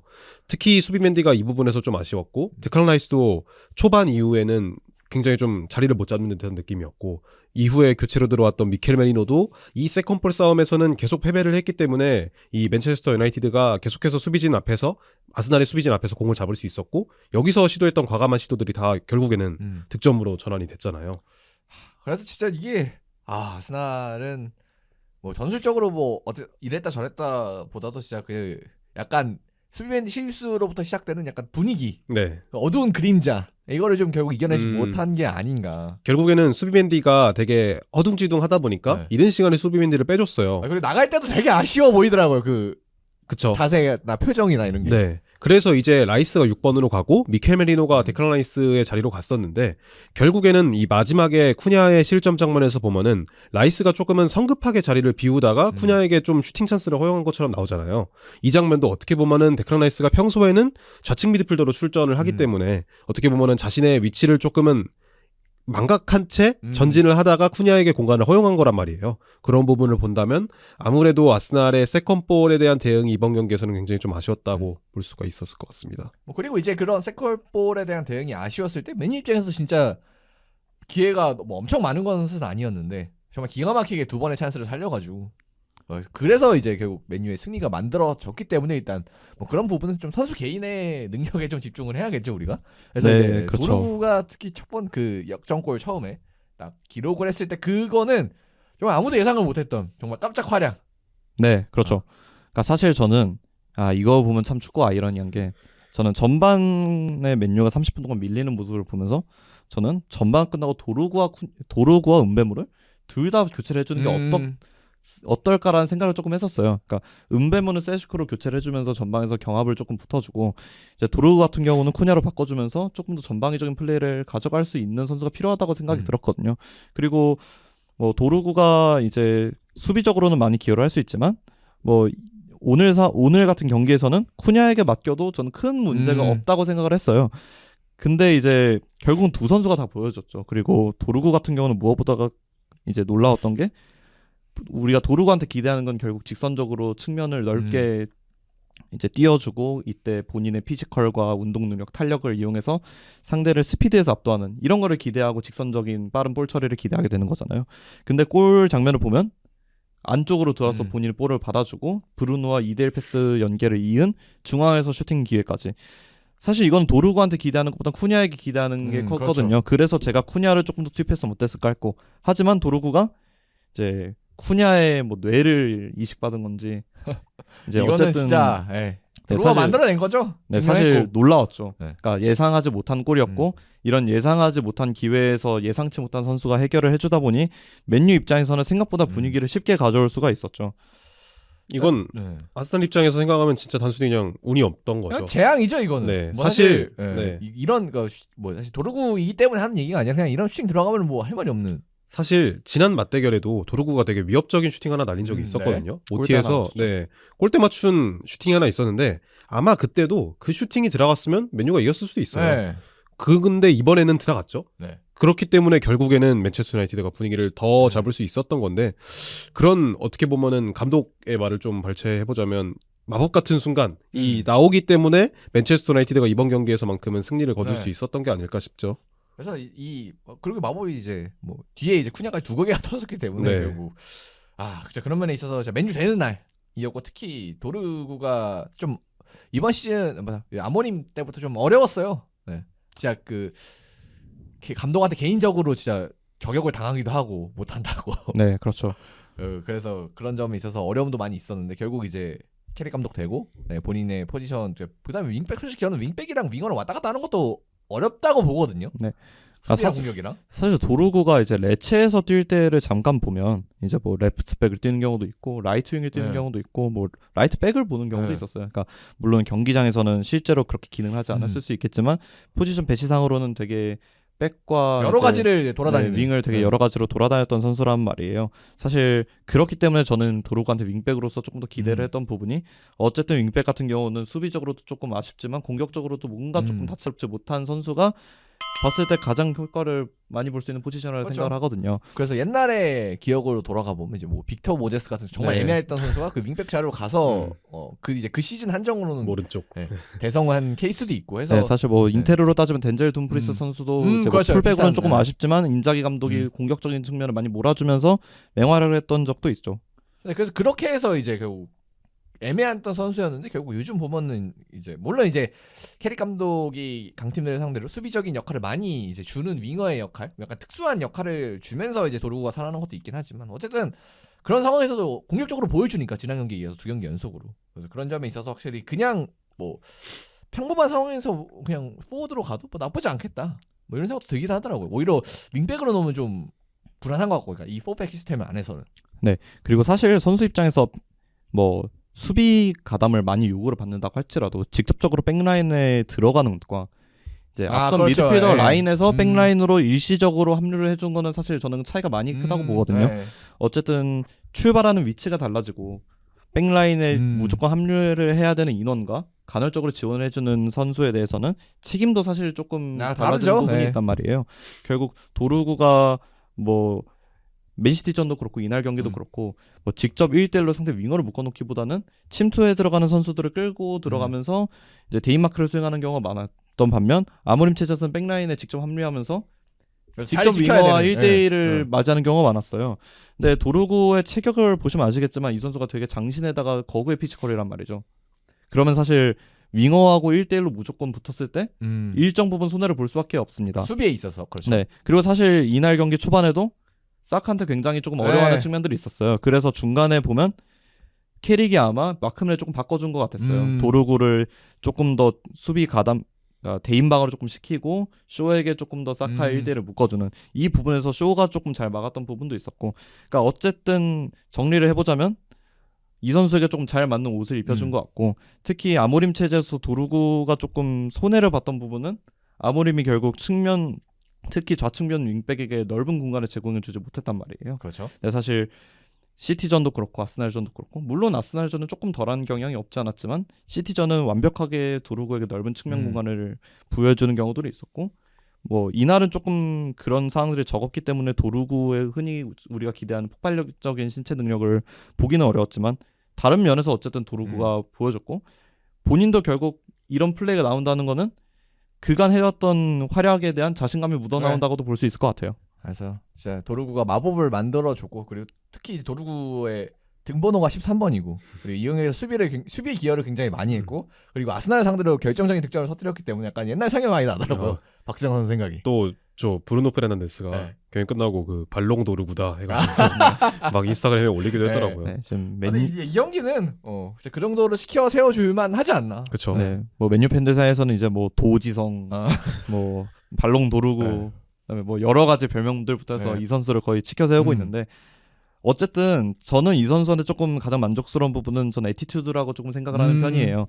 뭐 흔히 뭐 인종에 관해서 얘기를 하기는 조금 조심스러운 부분이 있지만 뭐 사람들이 봤을 때 조금 아프리카 계열의 선수나 아니면 조금 이런 선수들의 경우에는 좀 감정적이거나 조금 약간 집중력이 조금 떨어지는 부분들이 있다고 인식을 하고 있잖아요. 근데 뭐 지금 상황 같은 경우에는 도로구가 정말 감독의 지시들을 온전히 따라주고 있고 본인이 경기에 최대한 집중을 하면서 전술적인 움직임에 군말 없이 수행을 하고 있어요. 그러니까 맨유 팬들 입장에서는 사실 이 선수가 조금 여러 가지로 감독에게 직접적인 비판도 받았었고 심리적으로 흔들릴 수 있는 상황에서 이제 흔들리지 않고 보여주고 있다는 것만으로도 맨유 팬들에게는 뭐 만족스러운 부분이겠죠. 뭐 이 선수가 이제 뭐 국적은 이제 덴마크입니다만 네, 그렇죠. 출신으로 따지면 뭐 그 아프리카 쪽이라고 할 수 있겠고 그리고 이 선수는 저도 멘탈적으로 대단하다고 느낀 게 일단은 이런 어린 나이에 맨유에 합류해서 주전으로 뛰면서 어려운 시절을 겪었다. 요것만으로도 사실 약간 선수로서 좀 무너질 수 있는 요소가 많거든요. 네, 그렇죠. 그리고 맨유에는 그렇게 무너져 있는 선수가 한 명 있죠. 레니 요로라고 엄청나게 기대를 받고 이적료를 지불을 했고 실제로 와서 굉장히 좋은 활약을 보여줬음에도 이번 시즌 실수가 한두 번 반복되다 보니까 요로가 무너지는. 멘탈이 완전히 무너지는 모습들이 있었어요. 근데 도르구 같은 경우는 반대로 오히려 이런 상황에서 음. 본인이 묵묵히 할 거를 해주고 흔들리지 않았고 결국 그에 대한 뭐 가치나 이런 것들이 지금 상황에서 증명되고 있다고 볼 수 있겠죠. 그리고 이제 이런 도루구가 이렇게 살아난 데는 당연히 캐릭 감독이 저희가 계속 강조해 드렸다시피 딱 도루구한테 맞는 그 옷을 너무 잘 입혀줬기 때문에 이런 활약들이 또 나오는 거라 감독의 역할도 지금 우리가 주목을 또 해봐야 될 것 같습니다. 그래서 이제 도루구에 딱 그 역전골이 나왔고 그래서 이제 맨유 이제 또 가나보다 하다가 결국 가나보다 하다가 아스날이 다시 따라왔는데 그 또 배경에는 아르테타답지 않은 굉장히 빠른 그것도 많은 수의 교체를 단행한 게 있습니다. 이건 진짜 단행이라는 표현을 꼭 써야 될 것 같은데 아스날이 원래 이렇게 교체 카드를 적극적으로 활용하지 않잖아요. 사실 한 60분 지나서야 이제 첫 카드를 사용하는 편인 아르테타인데 이번 58분에 경기는 4장이었어요. 네, 한 번에 4장을 사용했다는 것 자체가 와 지금 큰일 났다. 나 이거 이렇게 안 하면은 뭔가 경기를 뒤집기 어려울 것 같다라는 뭔가 느낌이 받았겠죠. 느낌을. 경기장도 진짜 그 도르구 역전골 들어간 다음에 굉장히 안 좋아졌거든요 분위기가. 이 MH 스타디움의 분위기가. 그렇죠. 진짜 거의 약간 재앙이 드리운 것처럼 음. 굉장히 침울해 있었는데 그래서 그런 분위기를 반전시키기 위해서 4장의 교체를 했고 그래서 유케레스, 메리노, 에제, 벤 화이트까지 쭉 투입을 했습니다. 근데 좀 놀랍긴 했어요. 딱 보고 경기를 보고 있을 때 뭐야 요케레스 나오네 했는데 뒤에 막 엄청 3-4명이 사람이 더 많아요. 나오는 거예요. 예. 이게 뭐 교체가 5장이기 때문에 4장이면 한 장 딱 남는 거라서 그쵸. 리스크가 큰 선택인데 어쨌든 과감한 또 선택을 했습니다. 아스날 입장에서. 네, 사실 저도 경기를 보면서 굉장히 놀랐어요. 요케레스만 나오는 걸 보고 제주스가 앞에서 조금 경합에 어려워하고 조금 맨유 수비진들의 라인을 밀어내면서 간격을 벌려놓기 위해 요케레스 투입하나 보다 싶었는데 갑자기 메리노, 에제, 화이트가 나오려고 하더라고요. 그래서 머릿속으로 그럼 도대체 누구를 빼는 걸까라는 생각이 들더라고요. 분명 아스날이 조금 어수선해진 건 맞지만 저는 그래도 지금 아스날의 베스트 11이 가장 경기장에서 좋은 모습을 보여줄 수 있다고 생각을 하는데 이 정도로 경기를 뒤집나라는 생각이 조금 들었거든요. 그래서 뭐 거의 4명이 들어갔으니까 판이 좀 바뀌었다고 봐야 되고 특히 뭐 나머지는 이제 뭐 자리를 좀 바꿔주는 뭐 그런 느낌이 있었는데 이제 벤 화이트가 인간 피해랑 바꿔서 들어간 부분이나 이제 라이스를 좀 수비인들이 빼면서 라이스가 좀 뒤로 이동한 부분 뭐 이 정도는 좀 전술적으로는 주목해 볼 만할 것 같아요. 아마 근데 벤 화이트의 교체의 경우에는 60분 전에 인카피에를 빼야겠다라고 아마 의료진과 좀 상의가 되어 있었던 것 같아요. 그랬기 때문에 아마 이 내교체가 나온 걸 수도 있어요. 어쨌든 교체를 단행해야 되는 상황이고 그러면은 벤 화이트를 빼야 되는데 생각해보니까 수비맨디도 빼야 되고 얘도 마음에 안 드는데 얘도 마음에 안 드는데 하니까 이제 4명의 교체가 나오게 된 게 아마 그런 배경이 아닐까 싶죠. 그래서 좀 교체에 대해서도 좀 우리가 해석을 좀 해보죠. 네. 먼저 4명 중에 제 기준에서 가장 위협적이었던 교체는 저는 요케레스라고 봐요. 네. 위협적? 그러니까 이 선수가 어쨌든 뭐 오늘도 이제 아쉬운 결정력과 그 슈팅은 조금 물론 그거는 그 전에 파울이 있었기 때문에 사실 근데 그건 슈팅은 아니고 저는 패스를 하고 싶었던 것 같은데 어쨌든 그게 뭐 패스 같아도 슈팅이 됐든 조금 코믹한 전체적으로 느낌이었죠. 좀 충격적인 장면이긴 하죠. 네. 근데 어쨌든 요케레스에게 기대하는 건 득점력이긴 하지만 뭐 이날 제주스보다 요케레스가 뭐 보여줄 수 있었던 부분은 당연히 경합이라고 볼 수 있어요. 그리고 요케레스가 의도적으로 계속 리산드로 쪽으로 움직임을 가져가주면서 리산드로와 경합을 하고자 하고 여기서 요케레스가 사실 경합에서는 압도적 우위를 보여줬다고 생각을 해요. 그리고 요케레스는 어쨌든 측면으로 좀 넓게 빠지고 폭넓은 활동 반경을 보여주는 선수잖아요. 네. 오늘도 특히 우측면 넓게 조금 하프 스페이스 깊게 침투를 해 들어가는 장면들이 있었는데 이때 리산드로가 끌려 나오지만 리산드로가 막상 경합에서 요케레스를 이기지 못하고 이때 창출되는 중앙 공간의 빈 공간으로 메리노나 다른 선수들이 침투해 들어간 경우들이 조금 있었거든요. 실제로 그 상황에서 이제 파생되어서 그 맥과이어의 핸드볼 논란이 있었던 메리노의 슈팅까지 나왔었고 어쨌든 요케레스의 투입 자체가 뭐 득점력에 직접적으로 관여는 하지 못했더라도 이날 경기의 판도를 조금 바꿀 수 있었던 카드는 맞았던 것 같아요. 그래서 뭐 요케레스도 어느 정도 뭐 들어가서 영향력을 보여줬고 뭐 그리고 메리노는 뭐 사실 들어가서 득점을 했으니까. 네. 사실 메리노는 무엇보다 세트 플레이에서의 무서움이 조금 크거든요. 맨유 입장에서는 어쨌든 이 선수가 아랫단에서 뭔가 뭐 외대구로만큼의 빌드업이나 이런 걸 하진 못하지만 전방에서의 위력, 순간적인 한방, 특히 아스날의 세트피스가 계속되는 상황이었고 이날은 그만큼 코너킥도 많이 나오는 상황이었어요. 어쨌든 후반으로 갈수록 맨유가 조금 더 내려설 여지가 컸고 특히 도르구의 득점이 나온 이후로는 더욱 내려서는 경우가 많았죠. 그럼 아스날이 결국 라인을 많이 높이고 박스 안에 많은 숫자를 두고 플레이를 하게 될 텐데 이 과정에서 계속 슈팅이 나오게 되면 당연히 코너킥의 숫자가 증가할 거란 말이에요. 결국은 그 과정 속에서 코너킥이 연달아 나왔고 메리노가 뭐 직접적으로 헤딩을 하는 모습은 아니었지만 그 안에서 어쨌든 골을 뽑아냈기 때문에 메리노 교체도 뭐 어쨌든 결과적으로는 네. 성공이라고 봐야겠죠. 이 세트 플레이에 관해서 다들 특히 이번 경기 끝나고 뭔가 아스날의 코너킥을 좀 시기하고 질투하시는 분들이 좀 그- 많은 것 같더라고요. 소위 말해 기차놀이처럼 네. 이제 많은 선수를 이제 쭉쭉 일렬로 이제 그 문 앞에 음. 배치해가지고 이제 골키퍼 방해도 하고 뭐 이렇게 하는데, 근데 뭐 저는 뭐 그런 당연히 이제 논란이 있는 것도 인지하고 있고 그리고 왜 그런지도 알고, 그러니까 네. 공감을 하는데 왜 음. 저게 짜증 나는지도. 음.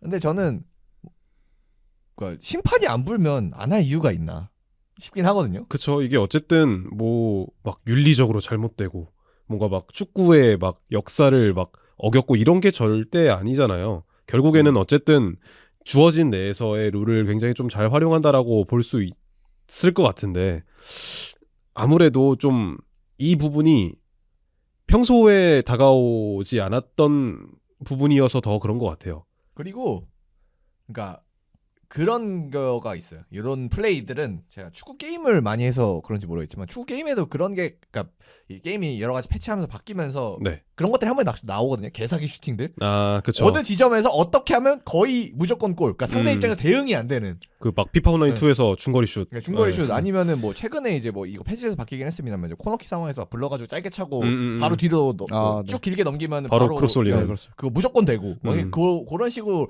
여러 가지 약간 시스템적으로, 그러니까 수비하는 입장에서 대응이 안 되는 네. 그런 사기적인 플레이들이 나오는데 약간 그런 느낌이에요. 그러니까 수비하는 입장에서 이거 어떻게 해야 돼? 그쵸. 네.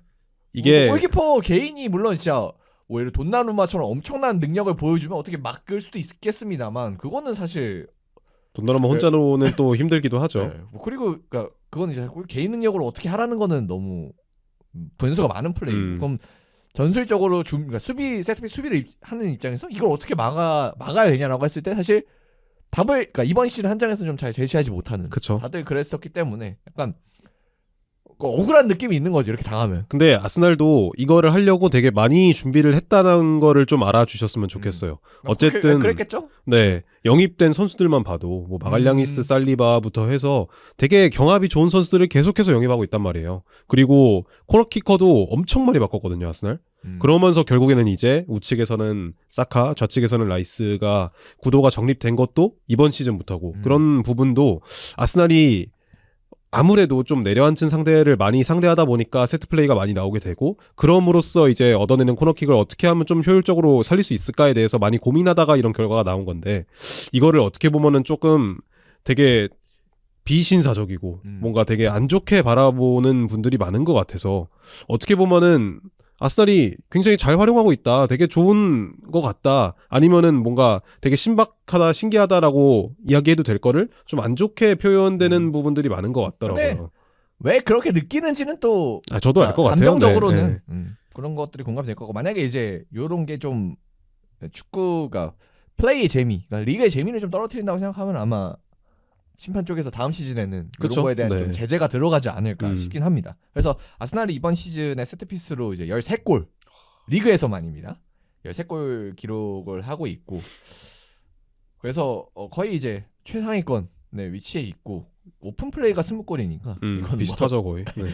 굉장히 이제 많은 수의 득점 비중을 또 세트피스로 가져가고 있고, 그리고 이번 시즌 아스날이 뭐 초반에 말씀해 주셨지만 주 득점원이 부재한 상황에서 이렇게 많은 수의 득점을 기록할 수 있었던 건 역시 세트피스가 그렇죠. 역할을 또 크게 해줬기 때문에 그런 것도 있고, 그래서 왜 이제 그렇게 느끼시는지는 알겠으나 오히려 파울은 아니기 때문에 더 재미없는 거를 욕하고 싶으시다면 저는 오히려 내려앉는 팀을 욕하는 게 더 옳은 방향이지 않을까. 왜냐면 내려앉은 팀을 상대하다 보니까 결국에는 그렇게 전략이 파생된 거라고 저는 생각을 하거든요. 그리고 저는 이따가 이제 리버풀 얘기할 때 좀 많이 얘기할 거지만 네. 이 요즘 이 프리미어리그 그다음에 특히 최고 상위권 리그에서는 이 세트피스 전술을 준비를 그러니까 안 하는 게 무책임한 거다. 그래서 보면은 그 특히 유럽 대항전 할 때 아스날의 세트피스가 되게 좀 빛날 때가 많아요. 네. 어쨌든 리그는 많이 분석하고 많이 보고 올 텐데 주중 챔피언스 그리고 리그는 맨날 맞잖아요. 네. 아스날이 세트피스를 그렇게 한다는 거는 뭐 사실 그러니까 이건 몰라서 당하는 게 아니니까. 아무래도 좀 익숙하지 않은 팀들과의 경기가 있다 보니까 유럽 대항전에서 조금 더 그런 부분이 좀 두드러지는 것 같아요. 그래서 확실히 아스날 세트피스 위협적이고 뭐 그리고 네. 사실 약간 뭔가 우리가 지금까지 못했던 새로운 뭔가 방식이라서 좀 이질적인 감도 있고 그러니까 대응하는 입장에서 와 이거 골키퍼를 저렇게 방해하는 게 맞아? 그렇죠. 근데 네. 뭐 사실 파울이 아니라고 하니까 심판이 음. 그래서 만약에 이게 문제라고 느끼신다면 많은 팬분들이 문제를 제기해야 되고 그렇죠. 이게 축구적으로 그러니까 맞지 않는 움직임이라고 주장해야 되고 그리고 만약에 그런 게 주 여론이 된다면은 아마 사무국장에서도 바뀌겠죠. 네. 심판이나 사무국장에서도 검토에 들어가겠죠. 그래서 검토를 통해서 이제 바뀌어야 되는 부분이 아닐까. 그래서 지금은 일단 현 체제에서는 심판이 용인해주고 있고 그냥 되는 플레이이기 때문에 그러니까 당연히 이제 당하는 입장에서 짜증 날 수 있어도 뭐라 하기는 좀 어렵다. 그렇죠. 그러니까 사실 그 뭐 이거는 약간 축구 규정을 조금 더 들여다봐야 좀 알 수 있는 부분들이 네. 있는데 키퍼가 코너킥 상황에서 필드 플레이어에 비해서 경합에서 약간 수혜를 받거나 그런 규정이 없어요. 사실 아 뭐 그렇죠. 네. 경합 자체는 필드 플레이어와 동일하게 적용을 받는단 근데 말이에요. 이제 다만 손을 쓰기 때문에 그냥 그게 유리한 거죠. 네. 근데 다만 뭐 키퍼 차징 같은 경우는 이제 뭐 키퍼한테 수혜를 준다기보단 어쨌든 박스 안에서 동일하게 선수 대 선수 입장에서 근데 그거는 뭐 밀리고 밀치는 파울이란 말이에요. 차징이라는 게 꼭 골키퍼한테만 적용이 되는 건 또 아니잖아요. 네. 사실 키퍼 차징이라고 표현하는 것도 저는 키퍼라는 포지션이 조금 더 특수하기 때문에 약간 이러한 상황에서 조금 명확성을 부여하기 위해서 한다고 생각을 하는데 사실 필드에서 일어나는 파울도 하나하나 다 분리해서 행동별로 모아놓으면은 이제 잡아 끌고 이런 거는 사실 다 차징에 들어간단 네, 말이에요. 그렇죠. 그래서 사실 필드에서 일어나지는 뭐 잡아 끌고 채고 이런 것도 사실 다 차징이기 때문에 저는 이 부분에 있어서는 뭐 사실은 문제 삼을 게 크게 없다고는 생각을 해요. 어쨌든 규정상에서 키퍼가 뭐 경합 상황에서 우위를 받아야 되거나 수혜를 받아야 되는 규정이 없고 그렇다면 사실 아스날이 누구보다 리그의 규정을 잘 분석하고 잘 준비했다고 볼 수밖에 없어요. 물론 뭐 저도 이제 타 팀 입장에서 이런 걸 맞을 때는 와 진짜 약간 억울하다. 약간 억울하다기보다는 네. 힘이 빠지긴 합니다. 근데 사실 맨유가 아스날하고 1라운드에서 겨뤘을 때 네. 비슷한 이제 장면이 있었죠. 그 장면이 나와서 칼라피오리가 골을 넣고 이제 끝났잖아요. 네. 맨유가 그 뒤에 이거를 사실 똑같이 활용을 해요. 그러니까 사실 뭐 팀이라고 뭐 제가 응원하는 팀이라고 감싸줄 이유도 없고 뭐 남이 응원하는 팀이라고 무조건 까내릴 이유도 없잖아요. 그러니까 아스날의 세트피스를 보고 다른 팀들이 많이 따라합니다. 그리고 맨유도 실제로 맥과이어 카세미르의 머리를 최종적으로 노릴 때 다른 선수들이 키퍼를 막아주면서 맥과이어 카세미르가 득점을 터뜨리는 장면들도 있었고 특히 토트넘전에 라멘스가 공격 상황에서 마지막에 올라왔을 때 데리히트의 극장골도 네. 사실 비카리오의 전진을 맨유 선수들이 막아냈기 때문에 승리를 가져올 수 있었던 거란 말이에요. 아 무승부였죠. 네. 죄송합니다. 어쨌든 뭐 다른 팀들이 따라할 수 있으면 따라합니다. 맨유도 따라하고 하지만 아스날만큼의 완성도를 내지 못한다는 건 결국 아스날만의 특이점이라고 볼 수 있겠고 만약에 이게 계속 논란이 되고 마음에 들지 않고 혹은 리그의 발전에 약간 저해를 뭐 유도한다라고 판단이 들면 그거는 PL 사무국과 심판국에서 알아서 회의해서 규정을 좀 손보고 네. 할 부분이라고 생각하지. 사실 지금은 뭐 이제 저도 팬들이 어떤 부분에서 한숨 쉬고 이런 부분을 알겠지만 이거에 대해서 아스날이란 팀의 그런 접근이나 이런 거를 까내릴 필요는 전혀 없다고 생각을 해요. 이 한마디만 더 하자면 아스날이 들여온 게 아니에요. 네, 그렇죠. 맞았죠. 아스날도 오히려. 맞았어요. 특히 뭐 진짜 옛날로 가면은 뭐 브랜트포드 이런 팀들한테 네. 사실 많이 당하겠죠. 프랭크가 그- 선구자죠. 딱 그 브랜트포드와의 1라운드 혹시 그 3연패 시절. 첫 3연패 시절 그러니까 할아버지께서 울면서 네. 울음을 터뜨리시면 조금 유명했던 경기였던 그 거예요. 헤이주드 나오면서 네, 그렇죠. 예, 아스날 팬들이 더 울고 싶었던 그 경기가 있었는데 그 경기에서 아마 다시 보시면 딱 보이실 텐데 베르튼 레노였던 걸로 기억을 해요. 네. 베르튼 레노가 거의 완전 밀리듯이 지금이면 파울이라고 네. 할 정도로 굉장히 밀리듯이 롱스로인이 나온 다음에 득점이 나옵니다. 그런 장면들이 아스날도 결국에는 당했기 때문에 나온 장면이잖아요. 그런 부분들을 조금은 잘 알아주셨으면 하는 바람입니다. 네. 네, 그래서 뭐 이거는 그러니까 뭐 보기에 좀 짜증날 수는 있으나 네. 그냥 뭐 파울이 아니라고 하는데 음. 이거는 이제 잘 활용하는 사람이 잘하는 거다. 뭐 일단 이렇게는 봐야 될 것 같고 이거 스포츠기 때문에 그렇죠. 이기려고 하는 거잖아요. 네. 기본적으로 재밌는 플레이도 중요하지만 그래서 그렇게 봐야 될 것 같고 그리고 이제 아스날이 이제 4명 교체 얘기하다 여기까지 왔는데 그래서 네. 교체 얘기 마무리해 보면은 이제 나머지는 뭐 이제 화이트는 그 인카피의 뭐 문제 때문에 뭐 그렇게 나온 거고 마지막으로 이제 에제 같은 경우는 이제 웨더골이랑 교체해서 나왔고 좀 주로 왼쪽 약간 메잘라지요 뭐 하프 스페이스 지역 네네. 거기서 활약을 했습니다만 가장 아쉬웠던 선수가 아니었나 이날 들어갔던 선수들 중에서 저는 때문에 그래도 에제는 좀 도전적인 시도를 많이 하는 편이라고 네. 생각을 하기 때문에 저는 아직은 에제를 뭔가 비난하기에는 좀 비판을 하기에는 좀 이르지 않나라고 생각을 하긴 하거든요. 근데 그러니까 이 교체 들어간 선수 중에서는 좀 뭐 베나이트도 별거 못 보여주긴 했는데 그래도 좀 아쉬운 부분이 있지 않나. 그쵸. 어쨌든 뭐 결과를 내지 못했으니까 이번 경기에서는 아쉬웠다라고 할 수 있을 것 같은데 어쨌든 아스날이 지금 미드필더에서 뭔가를 만들어내지 못하는 상황이기 때문에 에제가 좀 키를 쥐고 있는 건 네. 맞는 것 같아요. 그래서 만약에 에제가 뭔가 보여줬으면은 뭔가 됐을 수도 있는 장면이 몇 개가 있었는데 네, 거기서 좀 해결해주지 못했기 때문에 아스날 입장에서는 아쉬웠고 물론 이제 그럼에도 불구하고 네. 동작골이 나왔고 세트피스 상황에서 그렇게 이제 결국 아스날이 와 또 결국 꾸역꾸역 따라오나 로 끝나는 분위기였단 말이에요. 분위기는. 네, 그렇죠. 사실 메리노의 골을 쳤을 때 맨유 팬들은 통한의 한숨을 네. 쉬었죠. 그리고 이제 그래도 무승부도 잘했다. 네, 잘했지만 네. 사실 아쉬움을 지울 수가 없었죠. 그때는 뭐 거의 승리를 할 수 있겠나라는 희망이 조금 생길 때 바로 이제 찍어 눌렸기 때문에 맨유 팬들 입장에서는 이 메리노의 동점골을 터쳤을 때 조금 힘이 빠졌죠. 그 시간도 사실 84분이어가지고. 네, 그리고 어쨌든 원정이잖아요. 네.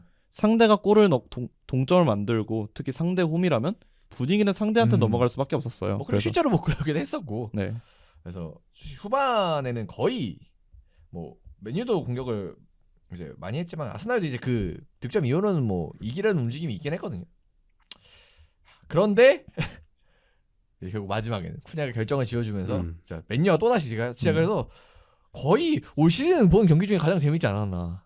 네, 사실 맨유 팬들 입장에서는 시티전과 더불어 이번 아스날전은 가장 큰 수확임과 동시에 골도 많이 터졌고 물론 경기 흐름 자체가 그렇게 역동적이거나 뭐 동적이진 않았어요. 그래서 뭐 재미 자체로 따졌을 때는 뭐 경기 자체의 재미는 조금 떨어질지 몰라도 어쨌든 서사나 여러 가지 타이밍이나 타임라인들이 굉장히 극적이었던 건 맞죠.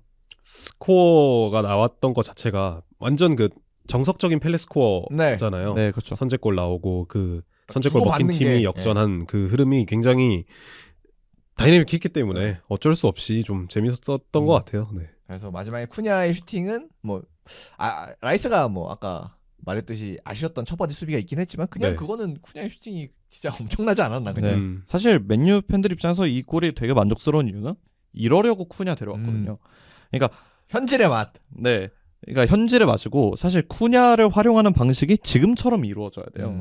아모림 시절에는 좀 달랐죠. 네, 아모림 같은 경우는 투미들로 인해 생기는 뭐 미드필더에서의 수적 열세를 그냥 쿠냐를 프리로 풀어두면서 쿠냐가 자연스럽게 내려오고 폭넓게 빌드업에 관여하면서 아래탄부터 끌고 올라가길 원했는데 사실 쿠냐는 원래 뭐 빌드업에서 특기점이 있다기보다는 앞선에서 돌아서서 뭐 몇 터치 이내로 플레이를 종결시키는 능력이 굉장히 뛰어났던 선수란 말이에요. 물론 이제 울버햄튼에서는 본인이 모든 걸 다 해야 되다 보니까 아랫단부터 시작하는 경우가 많긴 했는데. 근데 사실 울버햄튼에서도 어쨌든 이 선수가 가장 빛났던 부분은 결국 득점력과 그렇죠. 이 아크서클 부근에서의 위력이었고 울브스에서 터졌던 쿠냐의 골들도 대부분 그 수비 라인 사이에서 잡고 돌아서서 두세 터치 이내 슈팅으로 마무리 짓는 이 능력이 굉장히 좋았는데 어떻게 보면 맨유에서 처음으로 이런 장면이 나왔죠. 쿠냐를 데려오고 나서. 사실 이번 시즌에 뭐 초반에 약간 반짝이는 모습들이 있긴 했지만 사실 포인트 자체는 좀 만족스럽지 않잖아요. 이 결과가. 네, 뭐 어쨌든 그래도 다행인 건 이제 조금씩 쌓아가고 있긴 합니다. 뭐 쿠냐가 아예 못 넣었나 싶었는데 지금 결국 그래도 5골까지 왔어요. 물론 더 넣어줘야 되는 것도 맞고 이제 조금 운이 더 따라줬으면 어땠을까라는 생각이 드는 것도 맞지만 뭐 결정적으로 마지막에 순위 싸움을 해야 되는 상황이 올 텐데 그런 상황에서 이런 선수의 한 방이 살아나기 시작했다는 건 맨유 입장에서는 되게 고무적이고 반면에 아스날 입장에서는 조금 아쉬울 법한 게 어쨌든 전반에 가장 잘했던 부분이 이 리산드로를 기준으로 선택지를 지워주는 대인 방어 플레이, 마크맨을 스위칭을 잘 가져가는 부분들이었는데 결국은 본인들이 막고자 했던 공간에서 계속 마크맨을 놓쳤고 특히 이 부분이 다 맨유의 좌측면이자 아스날의 우측면이었어요. 결국은 살리바 선수 얘기를 안 할 수가 없을 것 같고 뭐 결정적으로 아스날 입장에서는 어쨌든 본인들이 잘해왔던 걸 홈에서 끝까지 이어가지 못하고 그 방식 그대로 실점을 허용했으니 물론 맨유 선수들이 개인 기량이 좋았던 것도 맞고 슈팅도 너무나 깔끔했던 것도 맞지만 아스날 입장에서는 전술적으로도 조금 아쉬움을 표할 수밖에 없을 것 같아요. 그래서 이렇게 아스날 입장에서는 아쉽게 뭐 맨유 입장에서는 굉장히 짜릿하게 승부가 결정이 났고 3대2, 2대3으로 맨유가 또 승리를 가져간 경기였습니다. 그래서 아스날 입장에서는 이 다음이 중요할 것 같아요. 결국. 그렇죠. 네. 뭐 아직 부상자가 많은 것도 아니고 네. 이제 다 돌아왔고 아스날의 일정이 뭐 그렇다고 해서 험난한 것도 아니죠. 아니기 네. 때문에 물론 이제 맨시티 그 원정이 남아있긴 합니다만. 네. 네. 그리고 뭐 모든 지금 대회에서 다 살아있기 때문에 일정 자체의 이 난이도보다는 간격이 굉장히 좀 험난하게 될 텐데 그 부분을 제외한다면 뭐 충분히 이겨낼 네. 수 있는 위기라고 생각을 해요. 그다음에 이겨내야죠. 그렇죠. 우승하려면 사실 네. 뭐 위기가 없을 수는 없으니까. 근데 이제 다만 좀 걱정이 되는 건 이날 경기의 분위기도 그렇고 그리고 요 실패가 나온 타이밍도 그렇고 네. 약간 지난번에 있었던 그 맨시티 그 진짜 3년 전이었나요? 그 한창 크리스마스 1등 하다가 맨시티와의 연전에서 지면서 네. 그때 이제 따라잡혔던 그런 순간이 기억 약간 오버랩 되는 딱 그 기간의 패배를 결정적으로 당했기 때문에 이런 것에 있어서 얼마나 회복 탄력성을 아스날에 보여주느냐, 얼마나 다시 일어설 수 있느냐. 아무래도 당연히 그 장면이 생각이 날 수밖에 없죠. 네. 모든 지금 언론들 같은 경우에도 그런 식으로 뭔가 기사를 내고 있고 선수들도 당연히 그 부분을 좀 의식하고 있을 테고. 그리고 아마 팬들도 그렇고 선수들 본인도 아마 그런 생각이 많이 날 거예요. 그렇죠. 근데 어쨌든 그 분위기를 반전시키려면 어떤 부분에서라도 승리를 하는 게 일단은 당연히 가장 중요할 거라고 저는 생각을 하고요. 그런 의미에서 어떻게 보면은 다음 챔피언스 리그가 아마 아스날 확정되지 않았나요? 아스날 네, 확정이 되긴 했는데 홈에서 치러질 거예요. 네. 카이라트전이 네, 홈에서 카이레트와의 경기가 있는데 이 경기에서 뭔가 주전을 쓰더라도 조금 시원하게 이기는 게 어떻게 보면은 홈 분위기도 같이 끌어올릴 겸 좀 좋은 선택이 될 수도 있다고 저는 생각을 하거든요.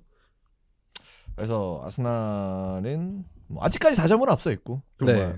유리한 위치에 있는 건 맞지만 일단 안 좋은 기억들이 따라오르고 있고 그리고 그걸 이겨내려면 뭐 좀 진부한 얘기입니다만 위닝 멘탈리티가 좀 필요하겠죠. 본인들에 대한 믿음도 더 필요할 거고. 그렇죠. 네. 그래서 딱 우승이 처음이 어렵잖아요. 그렇죠. 한 번이 어렵죠. 네. 리버풀도 보면은 어쨌든 한 번 하고 나서는 그 이후에는 작년에 좀 그래도 무난하게 해냈잖아요. 그런 점을 생각을 해본다면 뭐 아스날이 우승을 못한 건 아닙니다. 당연히 했습니다만 굉장히 오랜만에 시도하는 거고 어떻게 보면은 처음이나 다름없는 상황이기 때문에 이 스쿼드로는 이 큰 트로피에 이 달성한 적이 없기 때문에 그렇죠. 아르테타의 부임 시즌인 FA컵을 제외하면 아직까지는 트로피가 없는 상황이죠. 네, 그렇기 때문에 확실히 이 트로피를 쟁취하기 위해서는 이런 위기 상황에서 다시 일어서는 모습을 보여줘야 되는 아스날이 지금 계속 아르테타가 뭔가 그 우승 앞에서 무너지는 모습이 나오고 있어서 그 부분을 좀 우려하는 건 분명히 있는 것 같아요. 뭐 역사는 오래됐죠. 일단 세 시즌 연속 2위를 했었고 리그에서 뭐 그거 지난 시즌 뿐만 아니더라도 뿐만 아니라도 지난 시즌 뭐 사실 챔피언스 리그도 진짜 엄청난 모습을 보여주면서 그 4강에 갔으나 거기서 이제 좀 상대적으로 이제 올라온 과정들에 비해서는 허망하게 좀 무너졌고. 그렇죠. 파리 생제르맹과의 경기에서도 좀 아쉽게 패배를 했었고 그 전에 있었던 그 유로파리그만 생각을 해보더라도 그때 올림피아코스였나요? 네, 올림피아코스나 스포르팅한테 떨어진 것도 있지만 어쨌든 비아레알과의 4강전이 좀 생각이 나는 것 같아요. 그 경기에서도 뭔가 앞서 언급했던 파리 생제르맹과의 4강전과 비슷하게 이렇게 지면 안 될 것 같은데 하는데 진 뭔가 결과가 좀 생각이 나요. 그런 부분들을 생각을 해보면 어쨌든 아르테타의 결정이 매번 좋아 보이진 않았고 그 좋아 보이지 않은 결정이 나비 효과로 불러오면서 아쉽게 결과가 마무리되는 것 같은데 이번 시즌만큼은 그런 아쉬운 결과가 좀 좋게 마무리가 돼야 돼야죠. 앞으로에 있어서도 굉장히 좀 모르긴 몰라도 이번 시즌에 우승에 실패하면 아르테타 감독의 입지도 좀 많이 흔들리지 않을까. 근데 그래도 남아 있지 않을까. 남아야 뭐 잘린다는 얘기는 아닌데, 네. 근데 분명히 모두가 의구심을 가질 수밖에 없을 거예요. 그쵸. 아르테타라는 인물에 대해서. 네, 어쨌든 이번 시즌에 만약에 우승에 실패한다고 가정을 했을 때 다음 시즌에 잘 나간다 하더라도 너 다음 네. 시즌에 우승할 수 있어? 그러니까 이게 진짜 평생 꼬리표 지금 달리는 거거든요. 너 또 꼬라 네. 박을 거잖아. 이런 네. 식의 이야기가 나올 수밖에 없기 때문에 모두를 위해서라도 네. 그러니까 아스날을 위해서라도 이번 시즌에서의 결과만큼은 좀 중요하지 않을까라는 생각입니다. 그리고 이제 메뉴 쪽으로 넘어가 보면은 진짜 어려운 두 경기에서 성과를 냈고 챔피언스리그권에 지금 진입을 했단 말이에요. 네, 그래서 그렇죠. 그리고 이제 지난주에 저희가 캐릭 감독 뭐 부임하고 얘기하면서 이 챔피언스리그에 가면 아마 이제 좀 정식 감독 가는 그런 분위기로 갈 거다 이렇게 얘기를 나눴었는데 네. 분위기는 지금 약간 거부할 수 없는 분위기가 지금 오고 있는 것 같거든요. 분위기는 지금 네, 진짜 거부할 수 압도적입니다. 없어요 이거는. 그러니까 저는 솔샤르 때가 처음이라서 조금 더 열기가 음. 있었던 거지. 지금 특히 현지는 다른 국제 대회보다도 리그를 굉장히 중요시 네. 하잖아요. 리그에서 맨시티와 아스날을 잡아냈다. 연승. 사실 이거는 진짜 네, 이거는 네, 현지에서 네. 지금 난리가 났을 겁니다. 진짜 거부할 수 없는 흐름이 오고 있고 물론 이제 당연히 두 경기고 앞으로 이제 위기가 올 수도 있겠습니다만 근데 저는 그리고 이제 계속 우리가 K 감독까지 강조하는 게 과연 약팀 그러니까 상대적으로 좀 전력이 떨어지는 상대를 어떻게 압도할 거냐 뭐 그거에 대한 의문은 남아 있지만 다 감안해도 네. 좋은 거 같까 물론 이제 솔샤르 때가 자꾸 이제 기억이 있다 보니까 그런 거에 대해 굉장히 경계하시는 분들이 많은 건 알고 있습니다만 근데 이렇게 가면은 거부할 수 없는 흐름이 오지 않을까. 네, 그럴 거라고 생각은 합니다. 그리고 그래도 캐릭 감독이 여전히 검증받아야 되는 부분들은 남아 있지만 그래도 희망적이라고 보여지는 부분은 되게 단기간에 수비 조직을 잘 잡았다고 맞아요. 생각을 해요. 그건 사실 그냥 뭐 동기 선수들에 대한 동기부여, 뭐 감독 경제 효과 이런 것만으로 설명할 수는 없는 거잖아요. 네. 일단 기본적으로 경기를 보면 수비할 때 선수들끼리 소통이 많이 늘었습니다. 아모림 때에 비해서 선수들이 서로 커뮤니케이션을 주고받는 모습들이나 손짓들이 많이 보이거든요. 사실 이 부분 자체가 뭐 아모림 때는 조금 수비적인 조직을 짜는데 아니 했다면 캐릭은 그거에 대한 중요성을 확실하게 알고 있다고 생각을 하고 그리고 저는 팀을 재건하는 입장에서 가장 1순위로 잡아야 되는 건 수비 조직이라고 생각을 하거든요. 그렇죠. 네. 물론 공격도 잘해야 되는 건 맞지만 기본적으로 안정적인 세팅이 가능해야 이제 팀이 좀 일관성을 보여줄 수 있는데 저는 일관성의 측면에서는 무조건 수비가 가장 중요하다고 생각하고 올 시즌 일관성이 가장 뚜렷한 아스날도 결국은 수비가 엄청나기 때문에 지금 일관성을 유지하고 네. 있는 거라고 생각을 하거든요. 그러니까 이런 거를 비추어 봤을 때 캐릭이 수비 조직을 잘 잡았다는 것 그리고 특히 지금 이름이 나오고 있는 스티븐 홀랜드 코치와의 의사소통도 굉장히 잘 되고 있는 것 같다는 점은 사실 제일 좋게 볼 수밖에 없죠. 네. 그래서 이 캐릭 감독은 진짜 이거 가고 있어요 지금. 네. 정식으로 지금 가는 길을 정말 탄탄대로 걸어가고 있고 뭐 이게 명장의 탄생일지 아니면 뭐 솔샤를 2탄을 우리가 보고 있는 건지는 뭐 모르겠습니다만 지금 현 시점에서 임팩트가 있고 좋은 평가를 받을 수밖에 없다는 건 인정은 해야 될 것 같습니다. 네. 그리고 이제 만약에 이제 리버풀 원정이 남아 있어요. 원정이요. 그것도? 원정인지 홈인지는 제가 잘 그것도 모르겠는데 야 그거만 제가 봤을 때 바로 다음날 계약해야 될 것 같은데. 뭐 챔스건 유로파건을 떠나서 네. 만약에 리버풀까지 잡아낸다? 저는 아마 이거는 리버풀을 잡아내면 이거는 끝. 무조건 정식 감독으로 가지 않을까 싶습니다. 그리고 이제 다른 얘기인데 아스날에 대해서 제3자 입장에서 하나만 조금 더 언급을 하자면 개인적으로 이번 시즌의 아스날의 운영이 좀 시사하는 바가 많다고 생각을 해요. 그러니까 사실 저는 이번 아스날의 맨유전 패배가 뭐 언론 입장에서는 떡밥 물기 좋은 요소니까 그렇죠. 네. 논란이 되는 거지. 지금 아스날의 리그 운영이나 전체적인 시즌 운영은 저는 아직은 완벽에 가깝다고 생각을 그렇죠. 하거든요. 뭐 아직 다 아무 대회도 떨어지지 네. 않았고 뭐 리그컵 지금 4강전 지금 치르고 있고 네.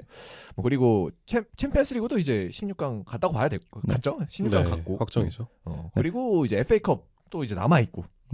아스날이라는 팀에 대해서 얘기를 할 때는 결국 2-2-3 시즌을 빼놓기가 어려울 것 같아요. 그러니까 우리가 봤던 아르테타의 가장 임팩트 있던 모습이었고 아스날의 뭔가 그 아스날다운 아름다운 축구와 화려한 공격 이거를 볼 수 있었던 게 2-2-3 시즌이었는데 사실 당시에도 결국은 발목을 잡았던 게 전후반기에 그 분명한 에너지 레벨 차이를 보이면서 결국은 이제 2, 3월쯤에 계속 꼬꾸라졌죠. 연패를 계속 이어가면서 이제 펩시티에게 또 우승을 내줬단 말이에요. 제가 봤을 때는 23-24 시즌부터는 아르테타가 그 전 시즌을 계기로 깨달은 게 조금 있는 것 같았어요. 조금은 안정성과 통제력, 그다음에 수비력에서 조금 더 뭔가 안정성을 취하고자 했던 것 같고, 저는 그게 라이스의 8번 기용이라고 생각을 해요. 사실 저는 라이스 선수를 데려올 때 파티의 대체자로 6번 롤을 기용을 할 줄 알았는데 라이스를 결국은 자카의 대체자로 활용을 했고, 자카와 라이스는 사실 스타일은 좀 다르잖아요. 라이스는 활동 반경을 좀 더 넓게 가져가면서 전반적인 영향을 올리는 선수라면 자카는 조금 더 전진 패스에서 이점을 보여주는 선수고, 근데 어쨌든 라이스를 8번으로 기용한다는 것 자체는 팀의 안정성과 수비력 그리고 전반적인 통제력을 조금 더 키우기 위한 선택이라고 생각을 했고, 그 뒤로 영입되는 선수들도 보면 결국 수비맨디라는 6번 자원을 데려온 거를 봤을 때 조금 더 안정성에 초점이 가 있다고 봐요. 그리고 결국은 시즌을 거듭하면 거듭할수록 아스날이 흔히 말해서 고꾸라지는 타이밍이 점점 늦춰지고 있고, 지난 시즌은 그게 거의 없었다고 봐도 되거든요. 그렇죠. 뭐 지난 시즌은 이제 리버풀이 좀 치고 나갔다. 네. 리버풀이 사실 지난 시즌 워낙 압도적이어서 그렇지, 아스날도 결국은 챔스와 같은 대회에서 결과를 보여줬고, 거듭하면 거듭할수록 결과와 그런 일관성 자체가 되게 좋아지고 맞아요. 있어요. 이번 시즌에 그래서 뭐 오늘 3실점을 하면서 그걸 깨지긴 했습니다만 720 며칠인가 만에 네. 제가 알기로 3실점. 그리고 120 몇 경기 만에 3실점이라고 하더라고요. 그래서 그런 기록도 있었고, 그리고 이번 경기 전까지는 뭐 산술적인 얘기긴 합니다만 그 무리뉴의 엄청난 기록에 그러니까 어쨌든 산술적으로 이제 밑에 있었고, 아 그렇죠. 근데 이제 이번 경기 하면서 이제 15실점. 15실점은 이제 안 되게 됐는데, 음. 근데 어쨌든 지금 라운드보다 실점이 적어요. 어쨌든 아직도. 네, 전반적으로 봤을 때 아스날의 뭐런 약간 흔히 말하는 재미나 파괴력 자체는 조금 떨어졌고, 그것 때문에 팬들이 약간 화려함이 없어져서 아쉬워할지언정, 저는 팀 스포츠로서 1위와 우승을 목표로 하는 팀의 운영에 있어서는 지금 가장 완벽한 발전과 완벽한 행보라고 생각을 해요. 그래서 지금이 아스날의 우승, 흔히 말하는 적기 레드 플래그 라고 얘기를 하는 게 그런 이유가 있을 것이고, 뭐 다들 4점 차이라는 승점 차이에 대해서 조금 우려를 하고, 결국 펩 과르디올라의 맨시티가 이거를 이겨내고 우승을 하는 경우가 많았기 때문에 이제 우려를 하는 거지만, 지금 시티와 아스날을 비교해봐도 전반적인 체급이나 스쿼드 상황은 아스날이 그렇죠. 더 좋은 것도 맞고, 지금 뭐 시티는 다 수비 라인 다 무너져서 게이 하나 버티고 있잖아요. 네, 사실 이전까지는 아스날이 조금 도전하는 입장의 느낌이었다면 지금은 아스날이 조금 위에서 내려다보는 느낌이 강하단 말이에요. 그리고 어쨌든 이날의 패배가 임팩트의 측면에서는 뭔가 조금 세게 뇌리에 남을 수 있지만, 저는 전체적인 시즌 운영에서는 그냥 또 한 경기의 패배라고 생각하면 지금은 또 아스날 입장에서는 되게 좋은 흐름이 아닌가 싶긴 합니다. 그래서 아스날이 이렇게 생각해야겠죠. 네, 그렇죠. 아스날은 이렇게 생각을 하고 최대한 다시 아무 일도 아니다. 해서, 우리 앞서 있다. 이렇게 멘탈리티를 가져가야 될 것 같고, 만약에 여기서 다잡지 못하면 외부에서 흔드는 힘은 정말 걷잡을 수 없이 강해질 거기 때문에 한 번 더 무너지게 된다면, 지금 이제 다음 경기 당장 뭐 챔피언스리그뿐만 아니라 그 다음 리그 경기에서 무조건적인 승리가 일단 필요한 아스날의 상황이 됐습니다. 그래서 뭐 벌써부터 뭐 아스날이 어떻다 얘기하는 좀 이른 시점이기도 하고, 그렇습니다. 그리고 다시 잘할 가능성이 확률적으로 보면 훨씬 더 높으니까 그렇죠. 좀 더 길게 일단 지켜보시면 아스날 팬분들은 될 것 같습니다. 자, 그럼 이렇게 좀 길게 얘기를 나눠봤는데요. 아스날과 맨유의 여기 얘기 맞춰보고 토트넘 얘기로 한번 넘어가 보겠습니다. 그래서 토트넘은 이제 이번 주에 번니와 경기를 했었고, 무승부를 거뒀습니다. 2대2였네요. 스코어가. 뭐 아스날이 지금 망했다, 뭐 큰일 났다, 여기는... 준우승한다, 이거는 다 엄살입니다. 이거는. 여기는 진짜 번니가 강등권 팀이거든요. 그렇죠. 굉장히 번니와 좋은 승부를 펼쳤습니다. 정말 치열했어요. 번니가 어떻게 보면 울버햄튼 다음으로 강등 유력 후보 중에 하나인데, 그 팀을 상대로 굉장히 힘들게 승점을 가져왔죠. 굉장히 어려운 승부를 펼쳤고, 진짜 승점을 정말 겨우 따냈다라고 표현하는 게 맞고, 그래서 지금 현재 2경기 비기게 되면서 23경기 치른 시점에서 승점이 28점. 그리고 아직은 이제 밑에 리즈가 경기를 치르지 않았기 때문에 만약에 리즈가 이긴다면 뭐 승점 동률까지 허용할 수 있는, 뭐 그래서 14, 5위 정도 된다, 뭐 이렇게 보시면 될 것 같습니다. 이게 정말 다른 팀 이야기를 하는 게 좀 그렇긴 합니다만 웨스트햄이 이겼어요, 이번 라운드에. 그렇죠. 그러면서 조금은 가까워졌단 말이에요. 토트넘과의 격차가. 8점입니다. 네. 이게 이런 이야기를 한다는 것 자체가 네. 지난 시즌에도 토트넘이- 말이 안 됐는데 네. 근데 이번 시즌에는 그러니까 사실 순위는 뭐 지난 시즌 그 최종 순위보다 조금 지금 높은 시점이긴 합니다만 근데 승점차는 더 적거든요. 지난 시즌의 강등권과의 격차보다. 그렇죠. 거기다가 이제 노팅엄도 승리를 거뒀고 그런 부분을 생각을 해보면 점차 가시권이 되고 있다는 것 자체가 토마스 프랭크를 위협하는 수준이 아니라 이 토트넘 전체를 위협하는. 만약 뭐 물론 이제 그런 일이 발생하면 안 됩니다만 네. 모두를 위해서 네. 정말 시즌 후반기로 가면 이대로 시즌 후반기로 그냥 어영부영 가면은 정말 경쟁을 할 상황이에요 지금. 그쵸. 강등권 지금 경쟁을. 당장 얼마 안 남았잖아요. 이제 리그가 한 15라운드 정도 남았는데 8점이면은 뭐 안심할 수 없는 차이이긴 하죠. 뭐 그리고 토트넘 입장에서는 챔피언스 리그라는 대회를 또 치러야 되는 상황이기 때문에 사실 음. 그거를 버릴 수는 없잖아요. 그렇죠. 챔피언스 리그는 잘하고 있단 말이에요 토트넘이. 네. 뭐 리그를 버리고 챔스를 한다는 거는 뭐 네. 지난 시즌에 봐왔기 때문에 그렇다 할지 몰라도 근데 토트넘이라는 팀이 잔류를 위해서 챔스를 버린다? 이거는 말이 안 되는 네. 거잖아요. 말이 안 되는 거기 때문에. 근데 또 어영부영 이렇게 애매하게 또 병행하다 보면 또 네. 거기서 애로사항이 있을 수도 있고. 그렇죠. 참 이게 진짜 위기입니다. 그렇죠. 일단 경기 내용부터 네. 좀 살펴볼게요. 일단은 이번 경기에서 지난 챔피언스리그에서 돌아왔던 솔랑키가 아예 선발로 출전을 했습니다. 선발로 출전을 하면서 솔랑키가 복귀를 하니까 경기력 자체는 전 그래도 좀 네. 괜찮아졌던 것 같아요. 토마스 프랭크가 보여줬던 단점이 이번 경기에서만큼은 조금은 괜찮은 모습이 나왔었고 특히 후방 작업이 그래도 좀 잘 되는 모습이 나오다 보니까 번니를 상대로는 그래도 이 후방 빌드업에서의 문제를 어느 정도는 해결한 듯한 모습이 나왔고 이 부분은 아무래도 헤이팅하 코치의 선임과 좀 연관이 있지 않을까라는 생각이 많더라고요. 그러면서 어쨌든 토마스 프랭크가 나아지는 모습이 보여졌었는데 결국에는 결과적으로는 이 스코어는 다른 부분에서 나왔다는 게 토트넘 입장에서는 좀 아쉬울 것 같아요. 그래서 뭐 결국 이날도 세트피스 득점을 네, 로메로였죠? 그렇죠. 네, 로메로가 기록을 해주면서 동점이 됐는데 그래서 뭐 당연히 토트넘 입장에서 되게 득점이 어려운 경우 상황에서 두 골을 기록했다는 거는 좀 고무적인 일이긴 합니다만 네, 확실히 이 득점을 기록하는 과정도 뭔가 시원하지가 않아가지고 그렇죠. 여러분 답답하긴 할 것 같아요 아직까지도. 그래서 득점 구도를 좀 보면 굉장히 좀 기형적입니다. 리그에서 제일 많은 득점을 기록한 게 히샬리송인데 7골이에요. 이 선수 다음으로 많은 득점을 기록한 선수가 4골을 기록한 로메로와 반더벤입니다. 그래서 이번 경기도 이제 반더벤이 선제골 네. 그리고 이제 로메로가 좀 따라가는 동점골 이렇게 기록을 했었죠. 어떻게 보면 반더벤의 득점이 세트피스로 파생된 거라면 로메로는 후반 막판에 그냥 올라와서 공격하다가 때려 붓다가 꾸역꾸역 넣은 그런 득점이라고밖에 볼 수 없었거든요. 그런 장면들이 역시 오픈플레이 상황이나 아니면은 뭔가 토트넘이 평상시에 가져가는 지공 상황에서의 득점은 잘 안 나오고 뭔가 변칙적인 상황에서의 득점만으로 연명하는 게 아닌가라는 비판이 따라올 수밖에 없는 상황이에요 지금. 그래서 토트넘의 기록을 보면은 이제 현재 득점입니다. 득점이 이제 33개네요. 33개가 있는데 이 중에 오픈 플레이가 18골, 네. 그리고 역습 2골, 자책골 1골, 그리고 세트피스가 12골. 그래서 세트피스가 36%를 무려 차지하고 있어요. 물론 이제 세트피스 뭐 좋죠. 그쵸. 아스날도 이제 요거의 근사치 퍼센트가 30% 넘는 퍼센트를 네네. 아스날도 가지고 있습니다만, 근데 확실히 이 득점 수 자체도 그렇고 볼륨 자체도 그렇고 이 세트피스가 차지하는 부분도 그렇고 만약 이 정도면은 한 저는 무조건 한 40골 위는 넣었어야 되지 않나. 그쵸. 만약 세트피스 12골이나 넣을 거면. 네.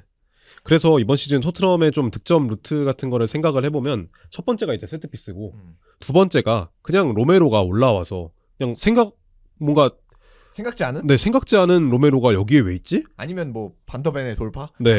뭔가 그러면서 네. 뭐야 여기서 왜 있어 하면서 들어가는 득점들이거든요. 그 말은 즉슨 이 센터백들의 동선이 굉장히 좀 횡적으로 아니면은 종적으로 많이 움직인다라는 거를 의미하기도 하잖아요. 이 백포를 쓰는 팀들이 이러긴 쉽지 않은데. 그렇죠. 근데 이번 경기만큼은 좀 백스리로 나왔기 때문에 그런 네. 전술을 뭔가 의도한 것이다라고 볼 수도 있어요. 근데 어쨌든 이 센터백들의 동선이 이렇게 길어지다 보니까 이 수비 전술에 있어서 이 센터백들의 이 동선이 방해가 되는 경우가 이번 경기에서만큼은 있었던 것 같거든요. 그래서 뭐 마냥 좋은 거라고 할 수는 없죠. 네, 거기다가 이제 갤러거가 들어온 중앙 역시도 간격 조절이 잘 안 됐기 때문에 이번 경기에서 번니에게 허용했던 두 번째 실점 보시면 굉장히 수비가 엉망인 거를 좀 한눈에 볼 수 있었거든요. 그래서 이제 프랭크가 뭐 하나 안 되니까 네. 백스리까지 꺼내 들었는데 백스리 꺼내 들었음에도 이제 수비가 안 좋아졌다는 건 뭐 이건 좀 시사하는 부분이 있지 않나. 오히려 근데 백스리를 꺼냈을 때 토트넘의 경기력이 저는 이번 시즌 더 안 좋았던 것 같아요. 아스날전도 아마 백스리를 네. 꺼냈던 걸로 기억을 하는데 완전히 그때도 무너졌었죠. 네. 중원에서의 문제가 있었고 이번 경기에서도 갤러거를 포함한 비수마나 기타 자원들의 중원에서의 간격 유지가 안 되니까 곧바로 센터백들에게 공이 가고 이 센터백들이 역시 좀 많은 동선을 차지하다 보니까 거기서 순간적으로 집중력을 잃으면 곧바로 슈팅 허용하는 그런 장면들이 많았단 말이에요. 근데 이게 다른 팀도 아닌 번니를 상대로 이런 결과가 네. 나왔다는 것 자체가 좀 시사하는 바가 크다고 생각을 하고요. 번니가 특히 공격진의 퀄리티가 다른 팀에 비하면 많이 떨어지는 팀인데 이런 팀을 상대로 번니는 약간 이름을 아는 선수를 찾는 게 더 빠릅니다. 네. 공격진에서. 브로야도 사실 많이 아쉽고요. 오늘 정말 아쉬웠죠, 브로. 네. 뭐 기타 자원들이라고 할 수 있는 앤서니나 아니면은 뭐 에드워즈 같은 자원들도 여기도 사실 프리미어리그 주전으로 뛰는 게 오히려 좀 애매하죠. 신기한, 네. 그런 정도 선수니까. 이런 자원들이 결국에는 득점을 기록하고 슈팅을 기록할 수 있었던 이유는 토트넘의 좋지 않은 수비 네. 전술에서 비롯된 게 아닌가라는 생각이 드는 것 같아요. 그래서 결국 2대2가 됐고 사실 뭐 번니 원정 뭐 어렵죠. 네. 뭐 어렵긴 합니다만 근데 이게 과정도 그렇고 사실 비겼다는 것도 그렇고 프랭크에게는 더 압박으로 다가올 것 같고. 그렇죠. 그리고 그리고 네. 체력적인 문제도 아마 있을 거예요. 뭐 챔피언스리그 병행 또 도르트문트전에서 힘을 좀 굉장히 쓰긴 했거든요. 그렇죠. 그리고 이제 도르트문트전에서 승리를 거두면서 어쨌든 직행 가능성을 많이 높인 토트넘이기 때문에 이번 주 중에 있을 프랑크푸르트 원정에서도 아마 최고의 전력을 가지고 나올 거예요. 토마스 프랭크는. 그렇죠. 그러면은 결국에는 이 그 다음 리그가 어떻게 되냐. 네. 굉장히 좀 체력적으로 다음 리그 역시도 붙일 가능성이 높은데 계속 나비 효과가 네. 되는 거죠. 뭐 그런 상황에서 좀 희망적인 얘기를 하나 꺼내자면은 이제 로버트슨 얘기가 좀 나오고 있다. 그렇죠. 유나 경기에서 이제 이 경기였죠. 그 밴데이지 부상 나온. 네네. 아니 지난 지난 경기였죠. 경기인가? 네, 지난 웨스트햄전이었는데. 그래서 완전 시즌 아웃일 것 같아요. 예, 뭐 네. 몇 개월인지는 아직 명확하게 안 나왔던 것 같은데 시즌 아웃에 가까운 부상을 당했었고 뭐 그래서인지 로버트슨 얘기가 좀 많이 나오고 있어요 지금. 일단은 뭐 레프트백이라고 할 수 있는 유망주 소자가 영입이 되긴 했어요. 근데 어쨌든 이 소자가 즉시 전력감으로 활용될지도 미지수고 이 선수가 10대 아닌가요 아직? 네 바로 와서 잘한다는 보장이 없잖아요. 그런 상황에서 벤 데이비스가 다치니까 아마 보드진이 좀 빠르게 영입에 착수를 한 것처럼 보여지죠. 근데 뭐 지금 이제 토트넘이 하는 흐름들을 생각해보면 로버트슨이 뭐 나쁘진 그러니까 괜찮을 것 같긴 한데요. 좋긴 하죠. 네. 당연히 좋죠. 어쨌든 우도기가 레프트백의 1옵션으로 있는 거는 당연합니다만 이 선수가 너무 부상이 많기 때문에 최근에 계속해서 스펜스가 나오고 있잖아요. 좌측 사이드백으로. 근데 이 선수는 진짜 딱 뛰는 수준이에요. 스펜스는 뭐 본래 포지션도 아니고. 네, 본래 포지션이 아닌 거를 감안해도 좀 좋지 못한 모습이 나오고 있는데 어떻게 보면 좀 울며 겨자 먹기로 사용하고 있는 상황이란 말이에요. 그런 상황에서 로버트슨이 영입이 된다면 확실히 좀 퀄리티는 보장이 되는 선수니까 체력적인 관리만 조금 해준다면 분명히 득이 될 영입이 되지 않을까라고 생각이 듭니다. 뭐 그리고 로버트슨 개인의 입장에서도 이제 월드컵이 예정이 되어 있기 때문에 사실 리버풀에서 그냥 후보로 만족하는 것보다는 토트넘에서 좀 더 출전 시간을 받는 게 좀 본인 입장에서 이득일 수도 있죠. 네, 그렇죠. 어쨌든 로버트슨이 스코틀랜드 국가대표 인원들 중에서는 가장 임금값이 높은 선수이기 때문에 뭐 이 선수가 경기를 뛰고 안 뛰고를 떠나서 이 선수는 무조건 뽑힐 겁니다. 사실 그래서 국가대표에 차출된다는 거에 대한 부담은 없을 텐데 근데 뭐 어쨌든 경기를 유지해야 되니까 유지를 해야 되는 측면에서는 뭐 토트넘 이적이 조금 도움은 될 수 있겠죠. 근데 또 최근에 얘기가 나오는 걸 보면은 또 그렇게 또 높지는 않다고 하더라고요. 어쨌든 리버풀이 로버트슨의 이적을 그렇게 탐탁지 않아 한다는 얘기들이 또 나오고 있어요. 뭐 시점도 사실 겨울 이적 시장이기도 하고. 네. 그리고 사실 리버풀도 로버트슨이 없으면 케르케즈의 명확한 백업이 없거든요. 이제, 뭐 치미카스의 복귀 뭐 이런 얘기도 나오고 있고요. 네, 물론 로버트슨이 이제 리버풀에서 보여줄 수 있는 뭔가 에너지 레벨이나 활약 자체는 조금 제한적으로 변했고 어쨌든 이제 1옵션은 케르케즈라고 봐야 되기 때문에 로버트슨은 조금 후보로 전락한 면도 없지 않아 있지만 로버트슨이 리버풀에 있다고 나쁠 건 없거든요. 어쨌든 이 선수는 경험적으로도 팀에 도움을 줄 수 있는 선수고 순간순간 캐릭해즈 대신 나왔을 때 좋은 모습들도 있었어요. 분명 이 선수는 활용 가치가 아직은 있는 선수이기 때문에 뭐 리버풀이 그렇게 쉽게 보내지는 않지 않을까 저는 그렇게 보긴 합니다. 근데 뭐 적절한 금액을 투자한다면 근데 또 모르죠. 네. 갑자기 토트넘이 뭐 한 3천만 파운드 준다 이러면 또 모르는 일이 되기 때문에 뭐 이건 지켜봐야겠지만 어쨌든 만약에 데려온다면 토트넘에게 도움 될 것 같다. 그렇습니다. 이 정도로 끝내면 될 것 같고 그리고 마지막으로는 프랭크가 상당히 이제 뭐 위기란 얘기는 뭐 꽤 됐습니다만 네. 이제는 진짜 뒤가 없는 뭐 사실 네. 진작에 경질이 됐어야 맞는 성적이고 전임 감독의 뭐 후광을 전혀 받지 못하고 있는 상황이기 때문에 토마스 프랭크가 토트넘에서 한 게 없잖아요. 지금 뭐 이게 다죠. 그러니까 리그에서 보여. 물론 이제 챔피언스리그 좀 잘하고 있고 네. 챔피언스리그 성적이 앞으로 특히 이어질지는 두고 봐야겠습니다만 지금 오히려 뭐 현지 팬들 사이에서는 그 새롭게 선임된 보드진인 그 비나이 빈테카샴과 함께 그 토마스 프랭크가 또 최근에 아스날 컵 들어가지고 그렇죠. 많이 논란이 됐- 됐었잖아요. 뭐 첩자 아니냐 이런 말까지 나오고 있는데 정말 잘 생각을 해야 될 겁니다. 토트넘 보드진은 결국에 이번 경기에서도 득점이 나오고 나서 현지 팬들이 좋아하긴 했습니다만 끝나고 나서 다시 여유가 나왔거든요. 원정 팬들에게 그런 부분들을 잘 생각을 해봐야 될 거예요. 그래서 프랑크푸르트 원정 있고 네. 그리고 다음 주말에는 맨시티 홈 경기. 토트넘을 그 다음에는 맨유 원정. 네 맨유 입장에서 무조건 잡아내야 되는 경기죠. 그리고 그 다음에는 뉴캐슬과의 홈 경기. 그 다음은 또 북런던 더비네요.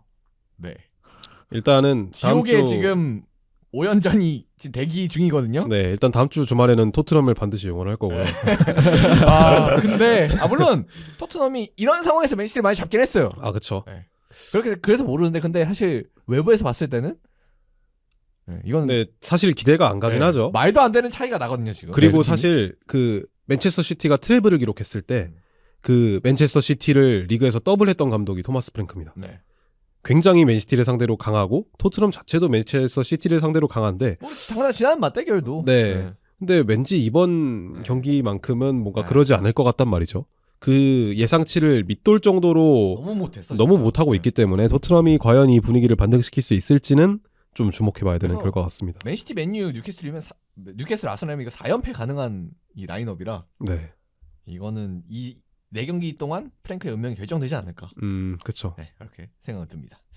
그래서 토트넘 얘기가 정리해봤고 이제 마지막으로 리버풀 얘기하고 저희 마무리를 해보도록 하겠습니다. 그래서 리버풀도 쉽지 않습니다. 지금 본머스와 경기를 했었고요. 네. 3대2로 여기도 팰레스코어로 본머스에게 원정 가서 패배를 했습니다. 그래서 이 경기를 패배를 하면서 최근 5경기 리그만입니다. 3무 1패.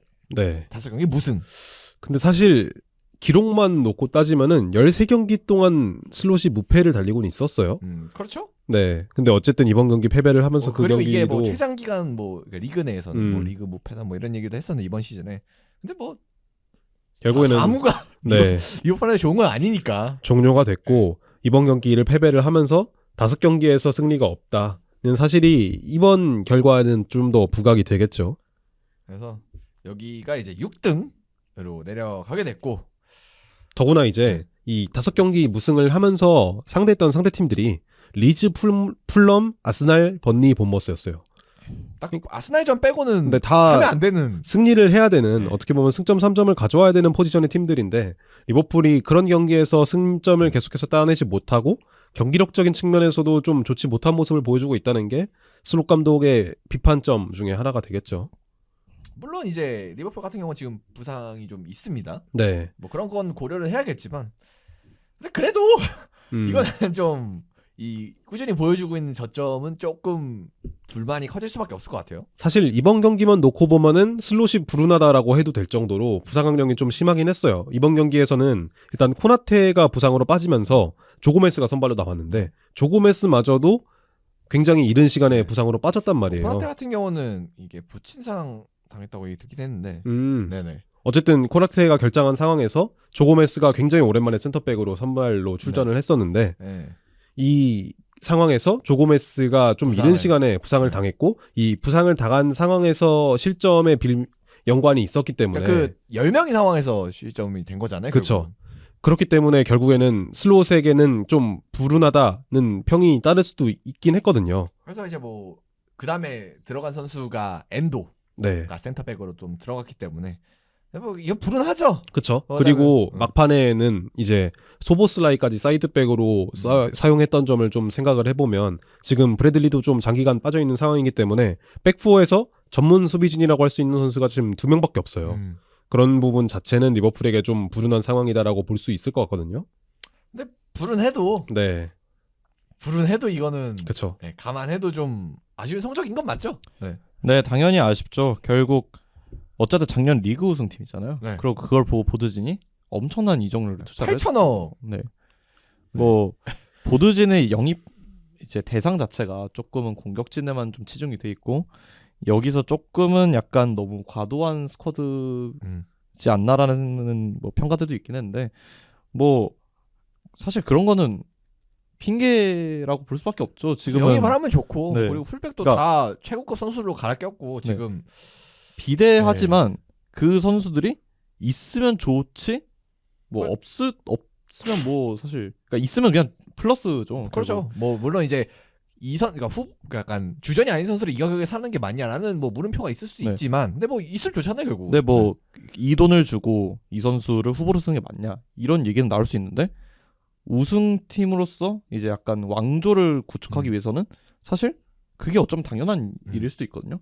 리버풀이니까 가능한 일일 수도 있고 선수들이 본인이 주전 경쟁을 해야 됨에도 이제 리버풀에 와서 도전을 한다는 것 자체가 이 팀에 대한 뭐 믿음이 있기 때문일 텐데 사실 변명의 여지가 없습니다. 슬롯은 제가 봤을 땐 이거는 뭐 더 이상 여기서 슬롯이 물론 부상자 뭐 리그 일정 뭐 체력적인 요소 다 오케이 이해는 하지만 이제 그 전에 여러 가지 보드진의 지원이나 이런 걸 생각하면 사실 변명의 여지가 없죠.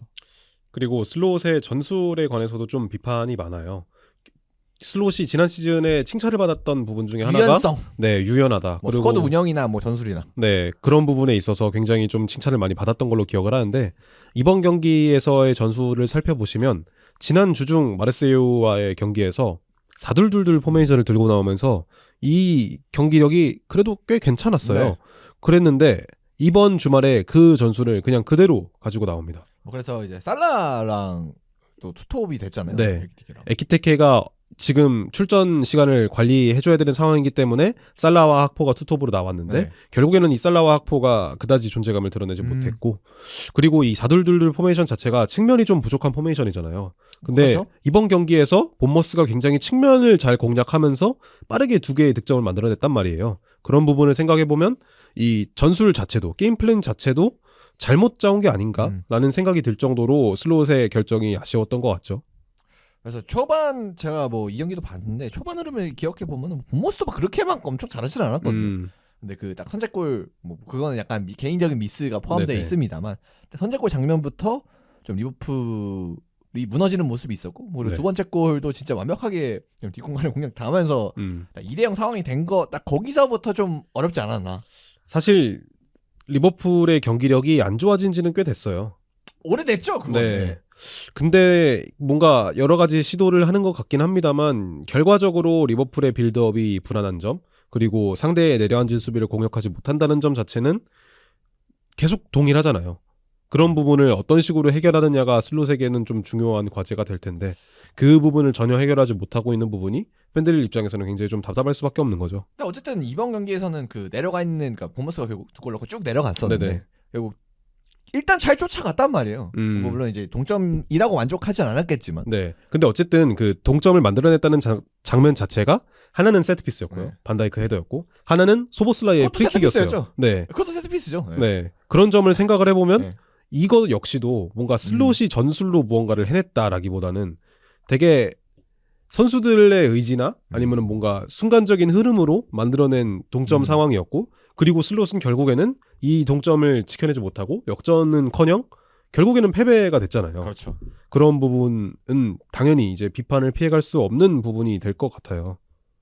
그래서 5경기 무승이 됐고 이제 리그 순위가 이제 6등까지 내려오게 됐고 그리고 이제 리버풀 같은 경우는 뭐 챔피언스리그 뭐 당연히 이제 해야 되고 네. 여러 가지 남아 있습니다. 뭐 챔피언스리그 주중에는 뭐 카라박전이라 좀 여유가 있을 것 같은데 다음 주말에 뉴캐슬 만나고 이제 그 다음에 리버풀까지 리버풀? 맨시티. 리버풀 네. 맨시티 리버풀이 맨시티 만나는 어려운 일정이 또 있기 때문에 또 이런 부분에 있어서는 확실히 좀 슬롯도 아까 뭐 프랭크와 마찬가지로 좀 위기의 기간이 아닐까. 네. 네.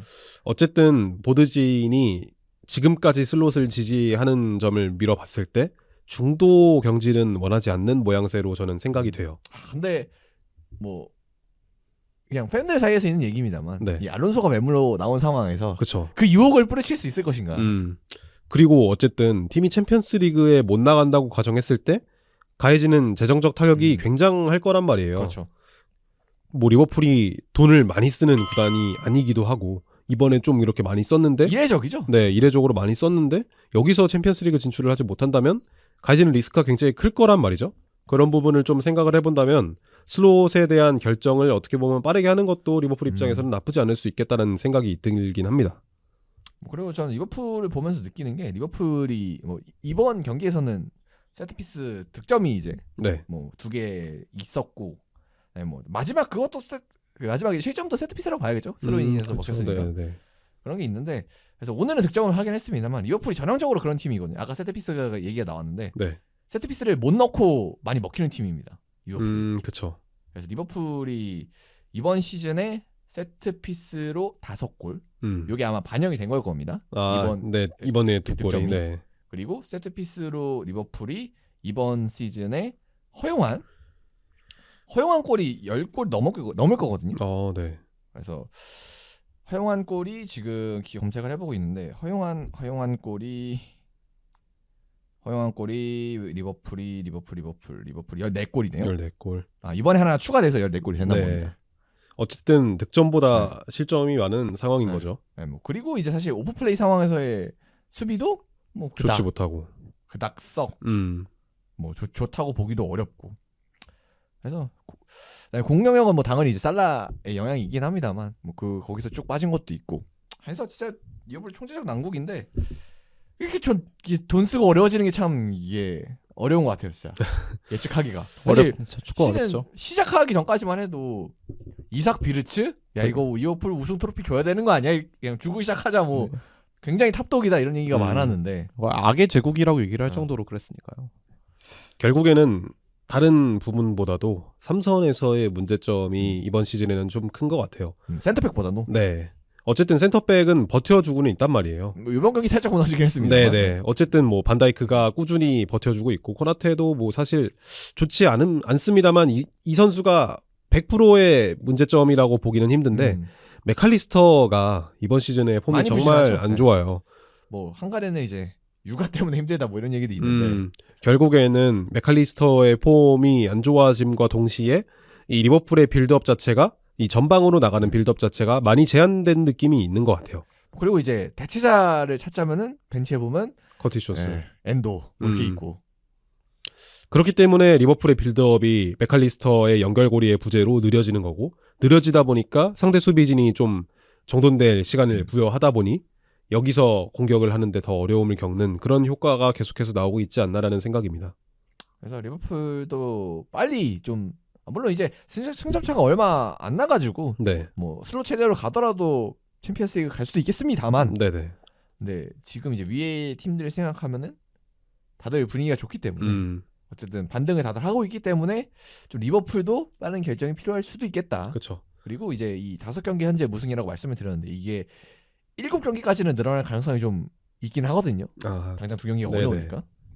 그래서 과연 슬롯의 운명이 어떻게 될 것인가, 그리고 진짜 알론소가 올 것인가를 좀 리버풀의 시즌 막판이 되면서 좀 주목이 많이 되지 않을까. 그렇죠. 뭐 슬롯에 대해서 한 가지 조금 더 언급을 해보자면 저는 슬롯이 욕심이 너무 많다고 생각해요. 욕심이 많다. 그러니까 이게 어떤 의미에서 얘기를 한 거냐면 전술적으로 활용할 수 있는 카드들이 많잖아요. 네. 특히 공격진에서 이쪽에서 너무 선수들의 장점만을 뽑아먹으려고 하는 게 아닌가라는 생각이 조금 들긴 해요. 약점을 고려하지 않는다는 의미일까요? 그러니까 장점을 너무 살리려고 하다 보니 그로 인해 발생되는 약점에 대해서 조금 생각을 덜하는 게 없지 않다고 생각을 하는데 일단 먼저 올 시즌은 맥칼리스터의 폼이 좀 안 좋잖아요. 그렇죠. 그리고 작년에도 그러니까 지난 시즌에도 맥칼리스터가 좋았을 때는 항상 흐라벤베르가 옆에서 같이 도와줬단 말이에요. 근데 올 시즌은 시즌 초반부터 슬롯이 계속 흐라벤베르에게 과감한 전진을 지시를 해요. 그러니까 빌드업 상황에서도 그렇고 흐라벤베르를 거치는 상황에서도 흐라벤이 주고 전반 끝까지 달려나가는 모습들이 좀 있단 말이에요. 그러면 결국 그걸로 좀 지난 시즌에 재미를 많이 봤었죠. 네, 그렇긴 한데 이제 물론 흐라벤베르라는 선수가 공을 잡고 몰고 나가고 운반하는 데 있어서 특이점 있는 선수인 건 맞지만 그러니까 너무 이게 조금 과해지는 느낌이 없지 않아 있어요. 분명 이 선수가 지금은 좀 내려와서 도와줘야 되는 상황인데 일 때도 너무 올라가 있고 그러면 결국 그게 다 맥칼리스터한테 짐이 다 간단 말이에요. 근데 맥칼리스터는 이번 시즌에 중앙에서 온전치 못한 모습을 보이고 압박에서 어려워하기 때문에 계속 측면으로 한두 번씩 나오는 경우가 있는데 그럼 또 중앙에서 풀어줄 선수가 없어요. 그리고 사실 이날 경기에서는 뭐 삼선과 별개로 전방 자원에서도 조금 보여지는 게 있는데 이제 4-2-2를 오늘 갖고 나왔잖아요. 그럼 사실 수비 시에는 보통 4-4-2가 되는 경우가 많을 거란 말이에요. 그렇죠. 네. 근데 이제 어쨌든 비르츠와 소보슬라이가 2선으로 배치가 됐고 네. 학포와 살라가 1선으로 배치가 됐는데 이제 보통 그러면 비르츠와 소보슬라이가 조금 측면 폭으로 벌려주고 학포와 살라가 좀 중앙으로 들어올 거라고 네. 예상을 할 거란 말이에요. 근데 슬롯은 학포와 살라가 조금 측면 지향적인 선수다 보니 4-2-2-2이지만 공격 시에는 살라와 학포를 조금은 측면으로 넓게 벌려두고 비르츠와 소보슬라이가 거의 더블 제로 톱에 가깝게 좁혀서 라인 사이를 계속 공략하려고 해요.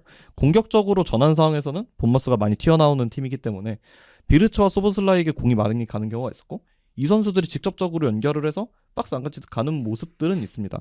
다만 수비를 복귀하는 과정에서 조금 문제가 있다고 보는데 일단 살라와 학포에게 어쨌든 역습 상황에서 최대한 윗선에서 출발을 하게 하고 싶은데 또 측면에 벌려있게는 하고 싶으니까 측면으로 과감하게 내려주질 않아요. 그러니까 안 내려왔죠. 네, 이 선수들이 계속 정방에 머무르고 있는데 전방에서 측면 넓게 머무르고 있단 말이죠.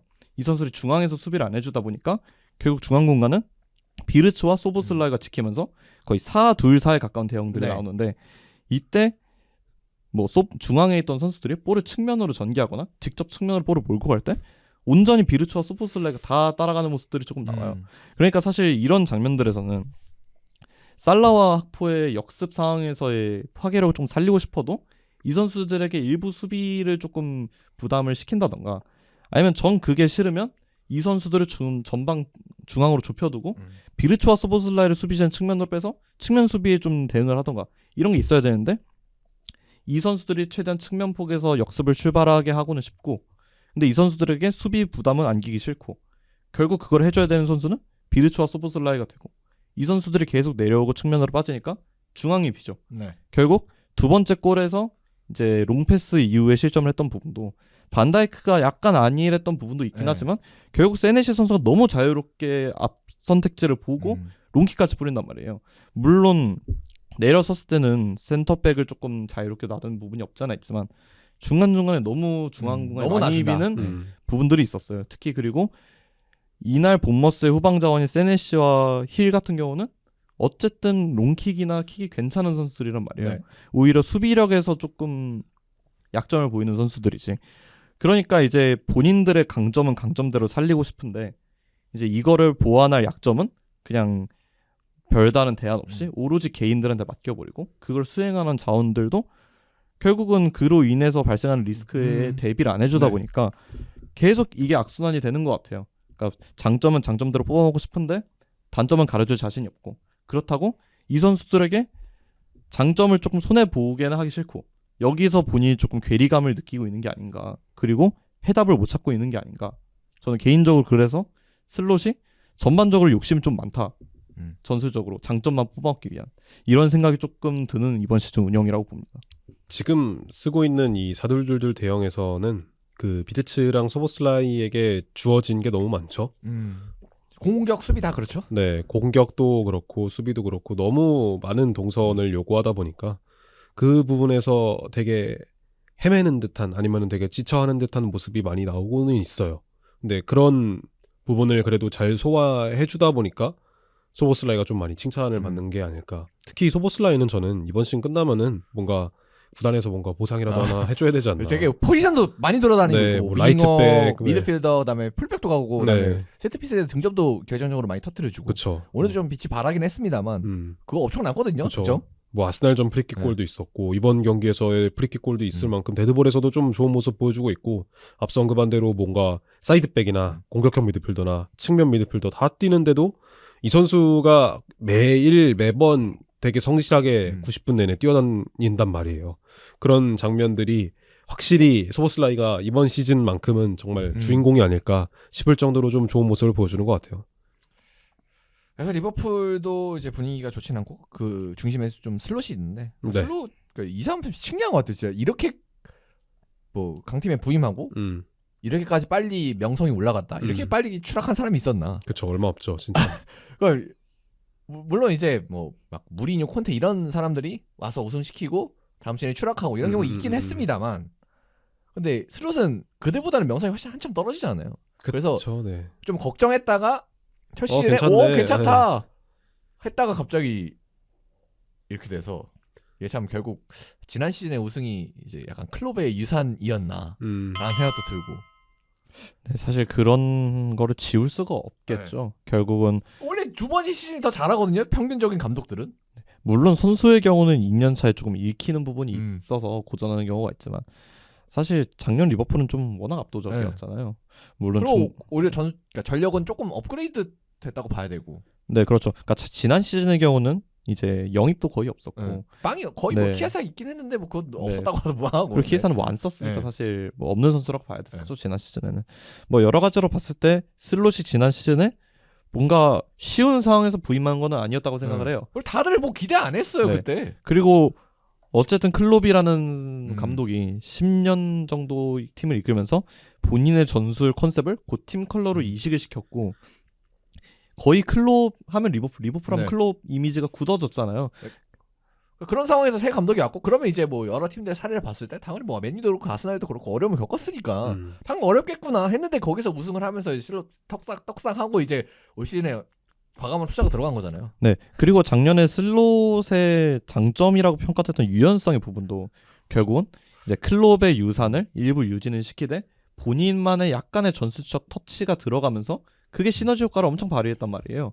근데 올 시즌에 결국 계속 이렇게 본인 색채를 꺼내들면서 무너지게 되면 결국은 그 유연성도 이제 본인이 지우기 싫어서 융화를 시킨 게 아니라 어쩔 수 없이 남아있던 잔존했던 과도기? 것들 네. 과도기 상황에서 그냥 아다리가 잘 맞았다고밖에 평가가 안 되겠죠. 이렇게 가면. 그렇죠. 그래서 슬롯의 평가를 진짜 떨어질 때까지 떨어졌고 뭐 더 미치나 싶은데 그리고 이제 알론소가 매물로 나왔기 때문에 그래서 이제 알론소가 정말 뭐 리버풀 레전드기도 하고 그리고 기존에도 인터뷰로 이제 본인이 뛰었던 팀들 이제 네. 레알 마드리드, 바이에른 뮤니크 그리고 리버풀에 대해서는 애정을 드러낸 또 알론소였기 때문에 그쵸. 그래서 이제 알론소 얘기가 많이 나오고 있는데 알론소는 좀 다들 두 분 다 어울린다고 보나요 리버풀에? 뭔가 오. 레전드다 뭐 이런 거 빼고. 지금 당장 오면은 그래도 훨씬 낫지 않을까라는 생각이 들긴 해요. 어쨌든 이 감독 자체가 레알 마드리드에서 보여준 거를 생각을 해보면 통제를 확실히 하는 스타일이라고 생각이 드는데 어쨌든 리버풀에서는 레알 마드리드보다는 잘 따라줄 만한 선수들이 그렇죠. 있기도 네. 하고 클럽 밑에 있던 선수들인데 네. 되겠죠. 어쨌든 네, 그런 부분들이 좀 잘 작용을 한다면 충분히 시너지를 낼 만한 상황이긴 한 것 같아요. 네, 저도 알론소는 리버풀에 굉장히 잘 어울리는 감독이라고 생각을 해요. 어쨌든 팀의 레전드 중 한 명이기 때문에 팀의 문화를 그래도 알고 있을 거고 그다음에 이 감독이 결국 독일 무대에서 뛰다 온 감독이잖아요. 네. 강한 전방압과 그때 이제 강도를 높여서 이제 에너지 레벨을 극한으로 끌어올리는 이런 거를 봤을 때는 또 투엘이래. 클럽하고 조금 유사한 부분도 있고 네. 이런 부분에서 선수들이 그렇게 괴리감을 느끼지 않을 확률이 높을 것 같아요. 그리고 보통 새 감독이 왔을 때 약간 이지적으로 다가올 수 있는 부분이 이제 약간 본인 전술을 위한 페르소나를 찾는 경우들이 조금 있잖아요. 근데 그 페르소나들이 이제 굳이 외부에서 영입을 하지 않더라도 팀 내에 존재를 합니다. 비르츠가 있죠. 비르츠도 있고 프림퐁도 있고 이 선수들의 리버풀에서 입지가 뭐 엄청 뭐 낮은 선수들도 아니고 어쨌든 주전으로 네. 써야 기용하기 되는 위해 선수들이죠. 네. 데려왔고 그걸 선수들도 다 알고 있을 거예요. 그래서 뭐 알론소가 왔을 때 당연히 비르츠와 프림퐁 핵심이 되겠죠. 근데 이 선수들이 핵심이 된다고 해서 어느 하나 불만을 가질 가능성도 낮고 그러니까 핵심이 돼야 되는 또 선수들이기도 하고요. 네. 지금 조금 이제 핵심이 약간 못 되고 있어서 좀 문제긴 한 거니까. 네, 전반적으로 이제 전후 상황을 다 따져봤을 때 이제 리버풀은 솔직히 알론소를 언제 꺼내드냐가 타이밍의 중요하지. 문제다. 이제 무조건 한 번은 꺼내들 거고 그 시점이 이제 지금이냐. 슬롯이 얼마나 음. 운영을 이제 방만하게 하냐에 따라서 이제 조금 시기가 당겨지거나 느려지거나 뭐 그렇게 할 수 있을 것 같아요. 근데 저는 알론소가 뭐 당연히 스탠스가 어떤지도 모르고 뭐 얘기를 하고 있는지 안 하는지도 우리는 모릅니다만 네. 가능하다면 정말 가능한 빨리 그러니까 가능하다면 가능한 빨리 와야 되지 않을까 알론소는. 뭐 사실 알론소가 오고 누가 오고를 떠나서 지금 당장은 슬롯과 결별하는 게 리버풀 입장에서는 가장 좀 옳은 방향인 거라고 저는 생각이 들어요. 뭐 지금 나오는 이야기로는 뭐 제라드 임시 감독 썰도 있고 뭐 그렇죠. 클롭도 뭐 임시 감독을 한다 뭐 이런 말도 있는데 뭐 어찌 되었든 슬롯과 이별을 한다는 거 자체가 저는 리버풀에게는 좀 얻을 빠른 수 과제? 있는 게 많지 않나라는 생각입니다. 근데 이제 뭐 당장 뭐 이번 경기 끝나고 뭐 이 잘릴 뭐 회의 들어가서 그쵸, 이런 네. 얘기는 없으니까 그런 건 뭐 아니죠. 다음 주에 잘릴 것 같지는 않은데 근데 만약에 이제 다음 주 뭐 뉴캐슬전이나 그다음 뭐 맨시티전이나 뭐 이렇게 네, 가면은 마무리가 될 수 있지 않을까. 그렇죠.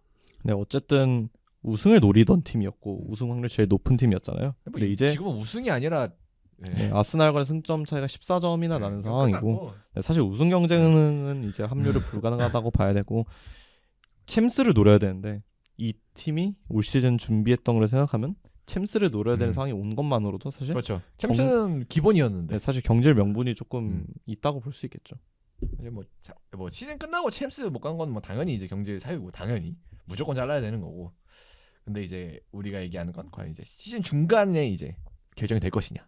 뭐 요거는 이제 리버풀 보드진이 좀 심각하게 고려를 하고 있지 않을까 네, 하는 생각 듭니다. 자 그럼 이번 주도 이렇게 쭉 얘기를 나눠봤고요. 그래서 경기 얘기로만 좀 풍성했었는데 뭐 다음 주도 또 재밌는 경기들이 있어가지고 아마 경기적으로 풀어나갈 얘기들이 또 많지 않을까 하는 생각입니다. 그래서 재밌는 것 같아요. 요즘 축구 보는 게. 또 맨유도 오랜만에 또 살아나고. 네, 그렇죠. 그리고 아스날이 좀 많이 앞서가나 싶었던 우승 경쟁도 뭐 다시 치열해지고. 그렇죠. 그다음에 챔피언스리그권 워낙 빡빡하고. 이제 이론상으로는 뭐 한 뭐 리버풀이나 아니면 그 밑에 팀들까지도 뭐 가능한 상황이니까. 네, 그래서 참 재밌는 리그가 진행되고 있고 그다음에 챔피언스리그도 이제 뭐 노가웃 가면 또 재밌겠죠. 그렇죠. 그리고 월드컵까지 있어서 축구 보기 참 좋은 한 해지 않을까 싶습니다. 그렇습니다. 자 그러면 이번 주는 여기서 마치고요. 저희 다음 주에 또 더 재밌는 방송을 한번 돌아보도록 하겠습니다. 자 그러면 저희는 이만 물러가고요. 다음 주에 돌아올게요. 감사합니다. 감사합니다. 감사합니다.